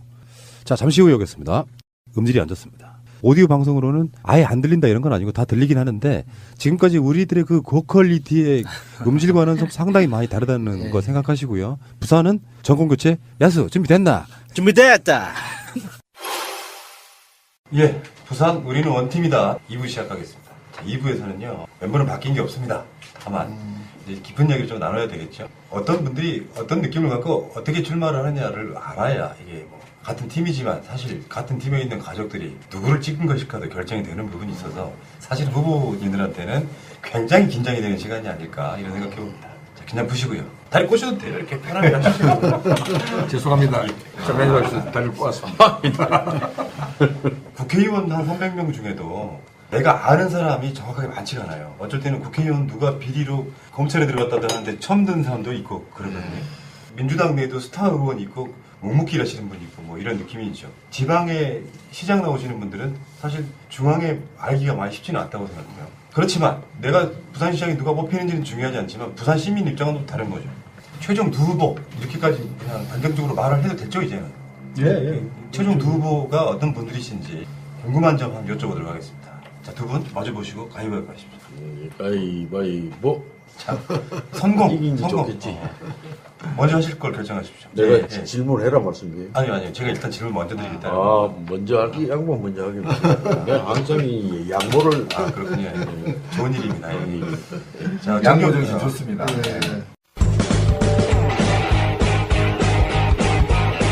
제도로서의 민주주의가 흔들리고 구타는 일은 이제 없습니다. 민주주의가 밥이고 밥이 민주주의가 되어야 합니다. 정경진 후보는 일단 노무현 대통령하고 같은 고등학교 동문이시죠? 예. 몇 년쯤 선배 되세요? 우리보다 12회. 12회. 부산상고인가요? 예, 부산상고. 부산상고 출신들 중에 노무현 대통령하고 지금 정경진 후보하고 또 유명하신 분들 또 많이 있죠? 많이 있으시죠. 예. 명문인 거죠, 부산상고? 그렇습니다. 명문입니다. 근데 어떻게 하다가 이렇게 결국에는 부산시장 후보까지 지금 나오시게 된 거예요? 첫 시작이 어떻게 되신 거예요? 우리 노무현 대통령님하고 인연으로 보면은 이게 좀 이야기가 긴데 우리 고등학교 입학해서 1학년 때인가 2학년 때 보니까 사법시험을 대셔가지고 고2 때 예. 합격기 이런 경험담 강의를 특강을 하러 왔었어요. 그래서 야 우리는 그때 은행에 들어가고 이렇게 취업을 하려고 하는 이런 마음으로 이렇게 갔는데 야 저분이 그때만 해도 제가 아는 우리 또 다른 사촌 한 명이 서울법대를 나와가지고 사법시험을 10번 떨어지고 있는 그런 상황이었는데 그래서 이분이 대학도 안 나오고 그때는 지금처럼 그렇게 많이 안 뽑았잖아요. 100명도 안 뽑았거든요. 그렇죠. 그 시험을 대가지고 야 완전 저희들로서는 완전 영웅이었죠. 그리고 지역사회에 계시면서 국회의원 하시고 이럴 때도 저희들은 뭐 이렇게 만나 뵙고 했는데 그 과정에 보시면은 항상 뭐 말씀하시는 게 조금 우리하고는 조금 좀 차이가 있고 앞서가시는 것 같아요. 그때도 보면은 뭐 특권 반칙 뭐 이런 말 나오면은 못 참는 그런 그때는 권위주의 시대였지 않습니까? 그렇죠. 군부 독재 시절이고 그런데 특권 반칙 나오면은 못 사는 그런 거고 그 다음에 좀 사람이 기본적으로 어떤 삶을 해야 된다는 거 밥을 뭐 돈이 없어서 밥을 못 먹는다든지 병원에 못 간다든지 학교를 못 간다든지 한다든지 이런 부분에 대해서는 또 엄청나게 제가 참여정부 때 그 청와대 그 정책실장실에 있었는데 그때 한번 오니까 와 비상이 걸려 있더라고요.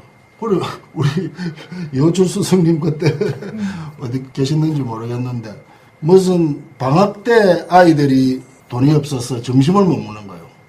그러니까 방학이 아닐 때는 그 학교 가면 밥을 주는데 점심을 주는데 방학 때는 못 먹는 아이가 있다. 이래가 어디 신문에 나가지고 비상이 걸려가지고 야 그랬어. 야 우리 대통령님이 참 그 마음의 진심을 내가 이렇게 알았는 그런 상황이고 그 인연으로 해서 우리 이번에 저 문재인 대통령님 이렇게 출마하시고 거기에서 또 문재인 대통령 만나시고 이렇게 연결이 되면서 그 이번에 부산에서는 영입 1호다 이런 호칭을 제가 받고 이제 영입이 됐는데 사실은 조금 섭섭하더라고요. 저는 원조 친노 친문인데 영입이 아닌데 저희들이 그 약간의 그 공통점이 있습니다. 네 사람이 출발할 때 화이부동하고 구동존이 하자.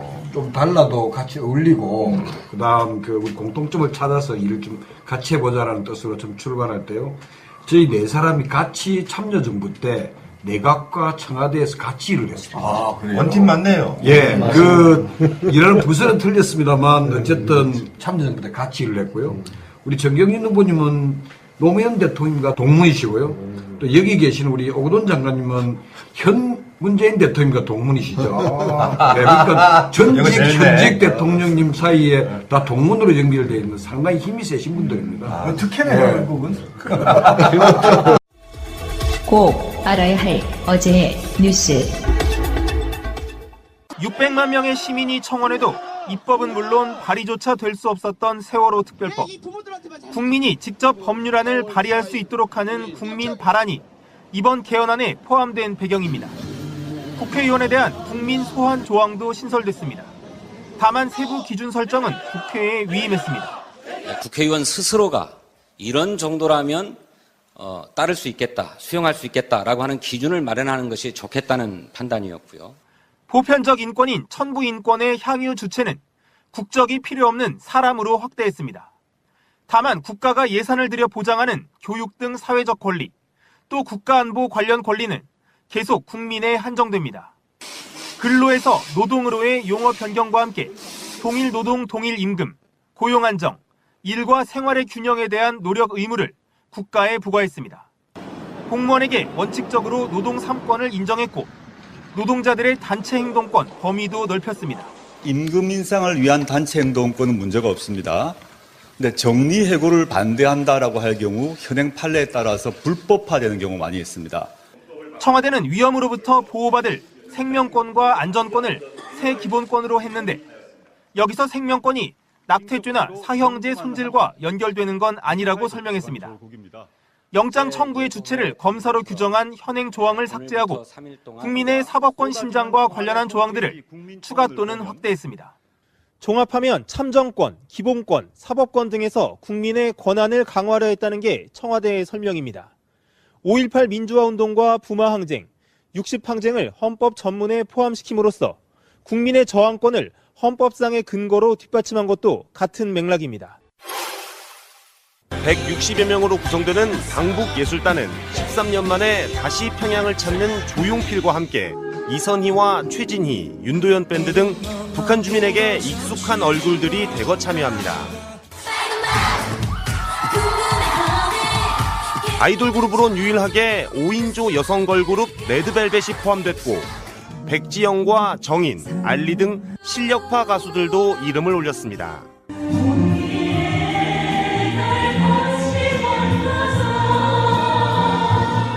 삼지연 관현악단과 다시 만나자고 약속했던 서현도 평양 무대에 오릅니다. 첫 공연은 4월 1일 동평양 대극장, 두 번째 공연은 12,000석의 류경 정주영 체육관에서 진행됩니다. 저희들이 한국에서 보여드리는 것과 다를 바 없는 그런 똑같은 감동과 어색하지 않음을 전해드리는 게 아마 가장 첫 번째 숙제가 아닌가 생각합니다. 두 번째 공연에선 어떤 시기든 남북 합동 공연을 추진하기로 했습니다. 평양 공연 자체가 남북 정상들의 합의인 만큼 오늘 실무 접촉은 4시간도 안 돼 끝났습니다. 시간 안 됐습니다. 네, 다시 만납시다. 네. 안녕히 가십시오. 예술단은 무대 점검을 위해 모레부터 2박 3일간 평양에 사전 점검단을 보내기로 했습니다. 이번 예술단의 평양 공연은 녹화 중계로 남측에 방송될 예정입니다. 지난해 2월 북한은 신형 중거리 미사일 북극성 2형을 전격 시험 발사했습니다. 이에 맞서듯 지난해 한미연합훈련에는 항공모함과 핵 잠수함에 이어 B-1B 전략폭격기까지 출동했습니다. 하지만 올해는 분위기가 달라진 만큼 항공모함 등 미군 전략무기 동원은 작년에 비해 줄어들 전망입니다. 야외 기동훈련인 독수리 훈련 기간은 지난해에 비해 반으로 축소돼 다음 달 1일부터 4주간 실시됩니다. 워게임 중심인 키 리졸브는 다음 달 23일부터 2주 정도 진행돼 다음 달 말로 예정된 남북 정상회담과 겹칠 가능성이 높습니다. 키 리졸브 훈련 자체가 지휘소 훈련이고 사실상 전략 자산들이 전개되는 부분이 아니기 때문에 우리 정부와 북한 간의 정상회담에서 커다란 방해 요소가 되지는 않을 것으로 볼 수 있습니다. 이번 한미 훈련은 언론 공개도 최소화될 것으로 보입니다. 올림픽 전날 열린 열병식에 북한이 외신 기자를 부르지 않고 생중계도 하지 않은 것과 유사한 조치로 풀이됩니다. 훈련 개시에 앞서 유엔군 사령부와 우리 군은 관례대로 훈련 일정과 함께 방어적 성격의 연습이라고 북한군에 정식 통보했습니다. 방송 중간에 좋아요를 눌러주시면 새날팀들에게 큰 힘이 됩니다. 미리 감사합니다. 트위터가 진짜 언론입니다. 저번에 우리가 방송을 한번 이야기한 적 있죠. DJ의 삼남 김홍걸 현 민화협위원장 이분이 재보궐이 나갔으면 좋겠다. 네. 호남권에서의 대통령 선거 때 사실상이 거의 책임자였었고요. DJ의 생각은 안철수에게 있지 않아. 문재인 대통령의 기서를 설파하신 분이고 그만큼 고생하셨죠. 네. 그 사이에 우리가 인터뷰도 좀 여러 번 했고요. 그런데 실제로 이분이 이 선거에 좀 나갔으면 좋겠다. 영암, 무안, 신안이 한 지역구거든요. 네. 이 지역에 나갔으면 좋겠다 이런 생각이 좀 들고. 근데 이런 게 있죠. 김홍걸 위원장 입장에서는 지금까지 다 좋은 분들이 있잖아요. 그 지역 기반은 없는 거예요. 김홍걸 위원장이 당선되면 민주당에 좋죠. 현실적으로 그 지역구에 국회의원들이 없잖아요. 전남에만 민주당 한 명 있어요. 이계호 의원. 그분도 현역 출마하면 부담이 생기니까 전남지사 출마를 몇 년 동안 해왔는데 포기하잖아요. 민주당의 김홍걸 위원장 같은 사람이 이게 아버님의 고향이에요. 신안이. 네. 지금까지 준비위원분들이 있어서 만약에 경선하면 후보로 뽑힐 가능성이 굉장히 떨어지죠. 그러니까 굉장히 고민스러운 거예요. 본인 입장에선. 그리고 준비해왔던 사람들에 대한 미안함도 있는 것이고 네. 나가고는 싶은데 제가 봤을 땐 그래요. 네. 나가고는 싶은데 내가 나간다는 말을 못하는 이런 상황에 좀 와 있다. 그러니까 저는 저 혼자 상상으로는 바람이죠. 상상이라기보다 박지원 의원이 전남지사 출마하고 낙선하고 비어있는 목포 지역구에 김홍걸 위원장이 출마해서 당선되는 그런 걸 꿈꿨었는데 왜 박지원 의원이 갑자기 겸손해졌을까 답답하네요. 국회 의석 비율로 주는 일종의 나비 효과인데 지금 민주당에서는 예상하기에 현역 의원 3명 정도는 출마할 것이다라고 봐요. 경선까지 통과해가지고 인천, 경남 그리고 충남 이 정도라고 보는데 지금 현재로 보면 김경수 의원이 경남지사 나갈 가능성이 높습니다. 김경수가 나갔을 때만 당선 가능성이 높기 때문에요. 그렇다 보니까 전남의 이계호 의원은 안 나가도 당선이 가능하니까 현재 농림식품수산부 장관이 내려가는 거거든요. 후반기 국회에서는 그러니까 5월 달에 이미 후반기 국회에 원을 짤 때 일당 유지를 못하게 되면 국회의장 잃죠. 그리고 지방선거 때 번호까지 잃게 되는 상황이 와요. 민주당의 그런 전략들 때문에 3명까지는 국회의원직을 잃을 거다고 보니까 나머지는 당신이 안 나와도 되는 곳은 좀 포기해주면 안 돼? 이렇게 된 상황이란 말이에요. 김영춘도 그렇고 사실은 김부겸까지도 저는 마찬가지 부분이라고 보거든요. 그렇다 보니까 이계호 의원이 수년간 전남지사 관련한 여론조사에 1위를 달리던 사람이 중간에 포기를 해요. 그러면 박지원 의원이 생각이 또 바뀔 수도 있어요. 그러니까 지금 불출마란 이야기를 안 하고 있잖아요. 그럼 박지원 의원이 어느 시점에서 여론조사가 나오는데 현재 김용록 장관 같은 사람이 나오는 상황에서 자기가 인지도로 이긴다고 생각하면 확실하다고 느끼면 던지고 나가겠죠. 그러면 그 자리가 빌 수는 있는데 그 시간까지는 굉장히 골치 아파지고 불편해지는 부분이 있는 거죠. 근데 이게 영암, 무안, 신안 이쪽 지역구가 우리가 보통 생각하는 그런 육지가 아니잖아요. 다 섬이죠. 예, 다 섬이고 특히 신안군 같은 경우는 섬 숫자만 830개래요. 우리나라 섬의 3분의 예. 2가 신안에 있습니다. 그래 다 사람 사는 섬은 아니겠죠? 그렇죠. 그러니까 그 신안군 인구가 한 4만 5천 명 정도 되는데 830개에 4만 5천 명이 다 산다는 거는 좀 실질적으로 낮은 거고 거기에 또 근처에 그러니까 목포에서 바로 붙어 있는 증도 섬에 대부분 많이 모여 살죠. 그래도 이렇게 뭐 10가구, 20가구씩 이렇게 그 사는 그런 섬들이 굉장히 많기 때문에 그 지역구로서는 굉장히 어려운 곳인 것 같아요. 사실 이 지역구에서는 서삼석 전 무안 군수가 있는데요. 이분이 지난 총선에서 국민의당 박준영 의원에게 이번에 파면된 거잖아요. 국회의원에서. 형사처벌을 받으면서 보궐선거 들어가는 거니까 파면된 건데 이 국민의당 박준영 의원한테 3% 차이로 진 거거든요. 그렇다고 봤을 때 이 서삼석 전 군수도 굉장히 지역 기반을 탄탄하게 다져온 사람인 거는 맞아요. 그래서 김홍걸 위원장이 고민이 되는 부분도 이런 부분일 거고요. 아마도. 함부로 치고 들어가기가 쉽지 않다라는 거고 사실 그동안 그 김홍걸 위원장은 내심 국회의원의 뜻은 있지만 본인이 해왔던 이런 그 남북 평화 통일 이 부분에 대한 그 열정이 사실은 굉장히 큰 분이기 때문에 고민을 많이 해왔었는데 당에서 어떻게 처리를 할지는 모르겠어요. 제가 보기에는 아마도 김홍걸 위원장 정도 되면 비례대표 정도로 주지 않을까 싶기도 해요. 지역으로 내려보내기에는 신안 쪽으로 보내기에는 조금 좀 아픔이 있지 않을까 싶습니다. 지금 김홍걸 위원장이 민족화해협력 범국민협의회 이게 민화협이라고 하죠. 상임의장이거든요. 이분들이 해야 되는 분위기가 뭐가 있냐면 민간의 대북 지원, 교류협력 이런 일을 하고 있는 게 지금 민화협이거든요. 해야 되는 그런 부분이 지금 호남 정서에 있어서의 DJ 그리고 평화의 또는 통일의 상징 이런 부분 아니시겠습니까? 예. 이 부분하고 현역 국회의원이 된다면 훨씬 이런 일을 하기에 좋아지는 측면이 또 있는 부분이 있어가지고 상징적으로 저는 김홍걸 위원장 또는 민화협 의장이 국회의원으로 당선되는 것이 일반 보통 국회의석 한 명 뽑히는 것보다는 굉장히 의미를 갖는다는 면에서는 한번 민주당도 고민해 보셨으면 좋겠다 이렇게 말씀드리는 거죠. 그러니까 우리가 김홍걸 위원장에 대해서 가지고 있는 마음 자체가 그러니까 김홍걸 위원장이 하려고 하는 그 일이 그러니까 개인적 욕심이나 뭐 사욕 때문이 아니라는 거를 우리가 너무나 믿고 있잖아요. 확실하게. 이 남북 평화와 그 정치 발전을 위해서 그동안 자신이 꾸준히 공부해오고 준비해왔던 걸 아버지의 유지를 받들어서 실천하겠다라는 그 명분이 너무나 투명하게 잘 보이기 때문에 어떤 방식으로든 이런 분이 정치에서 같이 의원으로서 의석을 가지고 활동을 했으면 하는 바람이 있습니다. 우리가 인터뷰를 몇 번 해보고 느낀 건요. 이런 표현은 좀 적절하지는 않지만 이해해 주십시오. 예를 들기가 쉬워요. 전직 대통령의 아들, 예전 같으면 왕족 이런 느낌이라는 게 뭐냐면 굉장히 신중하고요. 실없는 사람으로 보이지 않으려고 말하는 게 너무 조심스러운 그런 감정 속에 굉장히 성숙되어 있는 분이라는 인식을 받았고요. 사실 김홍걸 위원장이 있으면서 대선 때 안철수 측의 박지원 측의 공격을 상당히 무난하게 받아냈던 측면이 있고 박지원마저도 김홍걸 위원장은 사실상 전혀 정적 인사를 하는 정경진 후보는 후보가 이제 노무현 정신이라고 하죠. 후배로서 제대로 알고 있는지. 한번 묻고 싶어요. 자, 그러면 이렇게 하시죠. 지금 박재호 의원님께서 정경진 후보를 엄호해 주신 패널. 지금 장관님부터 수석님께 서로 이렇게 칭찬도.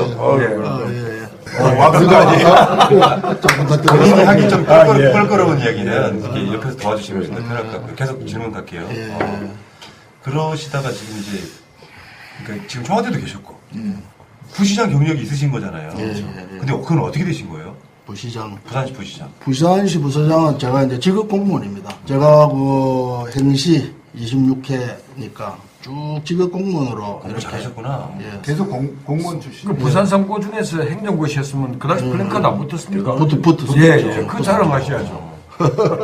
대단한 분이. 저희들은 부산 3고는 가면 이제 주로 대학을 포기하고 취직을 하려고 은행 하려고 이렇게 이제 했는데 저는 그 졸업하고 한국은행을 가서 근무를 좀 하다가 그만두고 이렇게 한국은행 갔으면 공부 진짜 잘했어. 네. 근데 어쨌든 지금 제가 질문하려고 하는 것은 이게 노무현 대통령한테 우리는 깨어있는 사람이란 모두 빚을 지고 있는 거라고 저는 생각해요. 예, 맞습니다. 최측근에 있었고 동문이었는데 그러면 노통의 꿈꾸는 세상이 어떤 세상이었는지 제가 그래서 그거는 제가 우리 노무현 대통령님의 그 철학이라 할까 그 가슴 깊은 속에 있는 것을 보면은 아까 말씀 얼핏 드렸습니다만은 사람 사는 세상 이 세상이 사람을 중시하는 어떤 그런 것 그래서 밥도 먹고 병원도 가고 학교도 가고 그런 사례들이 많이 있었습니다. 그리고 이게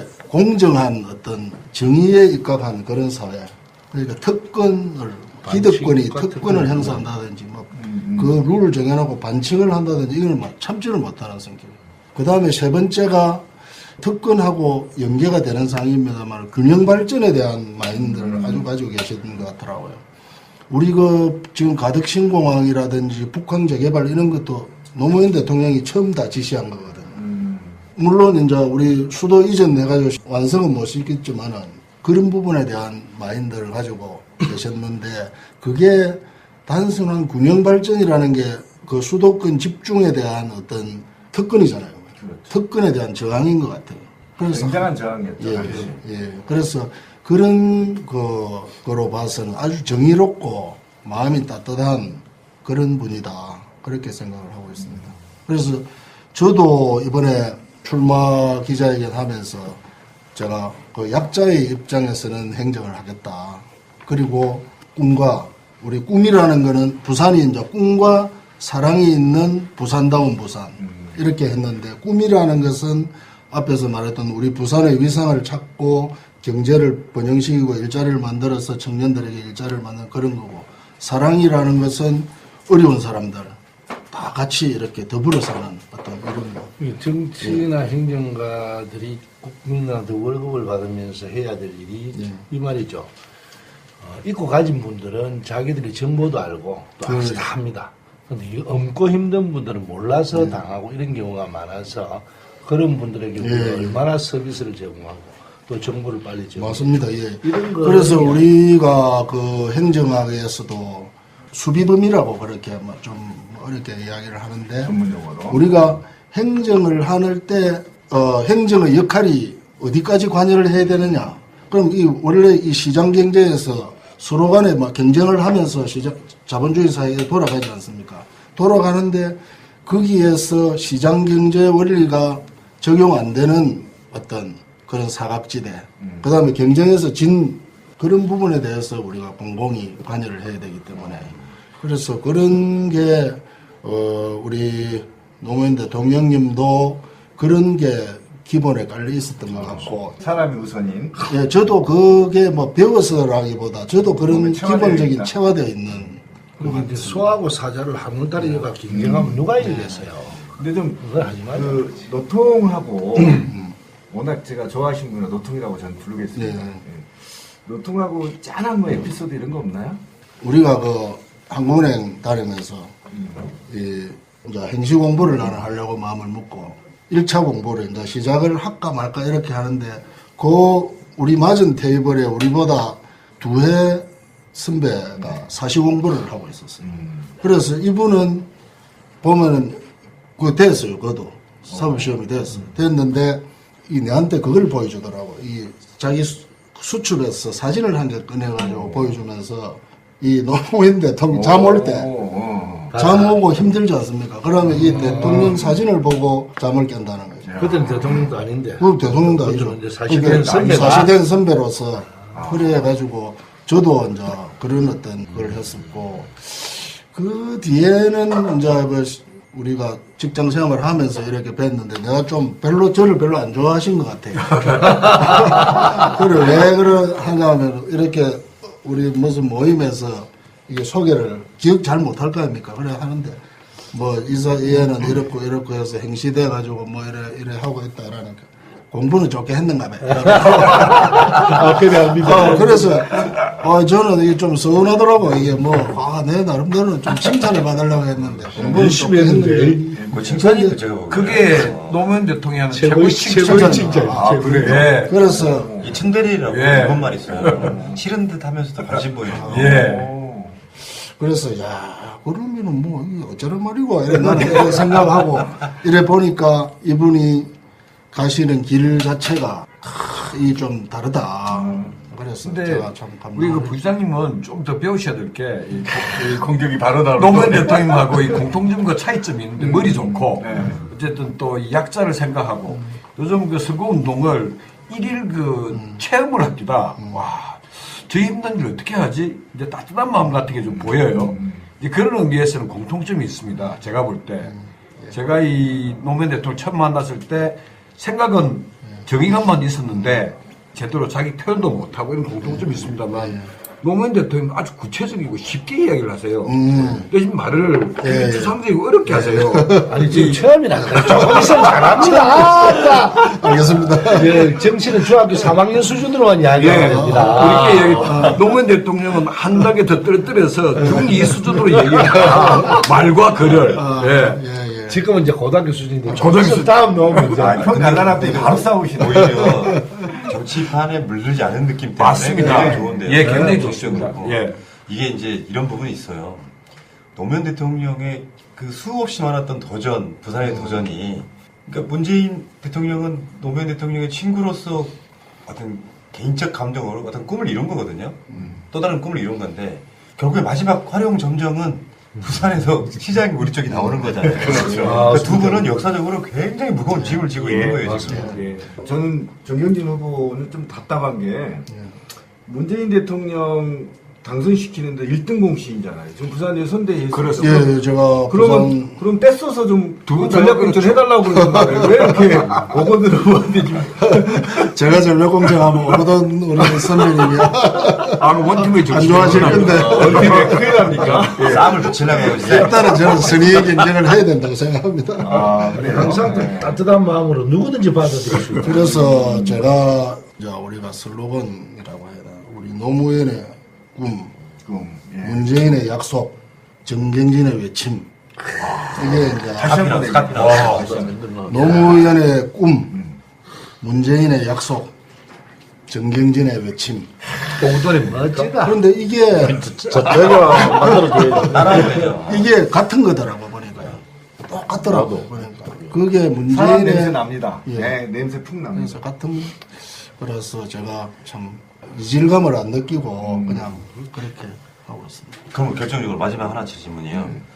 근데 왜 국회의원 선거를 나올 수도 있고 뭐 시장을 나올 수도 있고 그런데 저는 솔직히 국회의원과 시장은 다르다고 생각해요. 정치인은 비슷한 거지만 행정이 더 강한 사람이 있고 정치가 더 강한 사람이 있을 텐데 왜 부산시장에 나가야겠다 될 것 같으니까 제가 있을 거 아니에요? 예, 제가 부산에서 이제 오래 근무를 하다가 보니까 이게 우리나라 그 직업 공무원들은 우리 법 체계가 그래요. 지금 우리 국회에서 공무원법을 개정을 지금 추진을 하고 있는데 이 공무원이 정치적 중립의 의무가 있고 그 다음에 상관의 명령에 복종의 의무가 있어요. 4대 의무 중에 하나죠. 네, 그래서 정치적인 중립을 지키면서 복종을 해야 되는 그런 의무가 있다 보니까 이 직업 공무원들이 한때는 그런 비판도 받았으면서 영혼 없는 뭐 공무원 이래가지고 받았는데 그게 영혼이 있으면 지금도 이제 우리 문재인 정부에 하고 방향이 다르다 이래가지고 누가 자기가 나는 뭐 다른 당의 그거니까 그거를 지시를 못 받겠다 이렇게 이제 했을 때는 자기는 이제 사표를 쓰고 나가는 수밖에 없는 그런 구조거든요. 그래서 이런 구조에서 지금은 이제 그걸 이번에 그런 그 문제가 많이 제기돼서 공무원법 개정을 추진하고 있더라고요. 그렇죠. 예, 하고 있습니다. 그래서 복종의 의무도 상당 부분 이게 부당한 것까지도 이렇게 거부할 수 있게 하는 이런 쪽으로 가야 되고 또 저는 정치적인 어떤 자유도 어느 정도 줘야 된다고 생각합니다. 공무원 출신이라 역시 틀리시네요. 그렇게 줘야 된다고. 근데 이게요, 굉장히 필요해요. 그래서 제가 이렇게 직업 공무원으로 이렇게 살다 보니까 이게 최종적인 결정권이 없지 않습니까? 그렇죠. 없기 때문에 이것은 저는 그런 예를 많이 드는데 정치적으로 선거를 통해서 공직에 들어온 분들은 이 자전거로 치면 핸들이다. 핸들을 잡고 이렇게 마음대로 시민의 뜻을 받았기 때문에 핸들을 하는 거고 직업 공무원은 페달 밟는 거. 이 가도록 하는 역할밖에 안 되고 의회는 브레이크 이게 이제 돌아가는 비교 굉장히 좋습니다. 그건데 맨날 페달만 밟다 보니까 엉뚱한 방향으로 가는 것도 있고 제가 막 이 겁도 많이 들어먹고 이런 게 있었어요. 그래서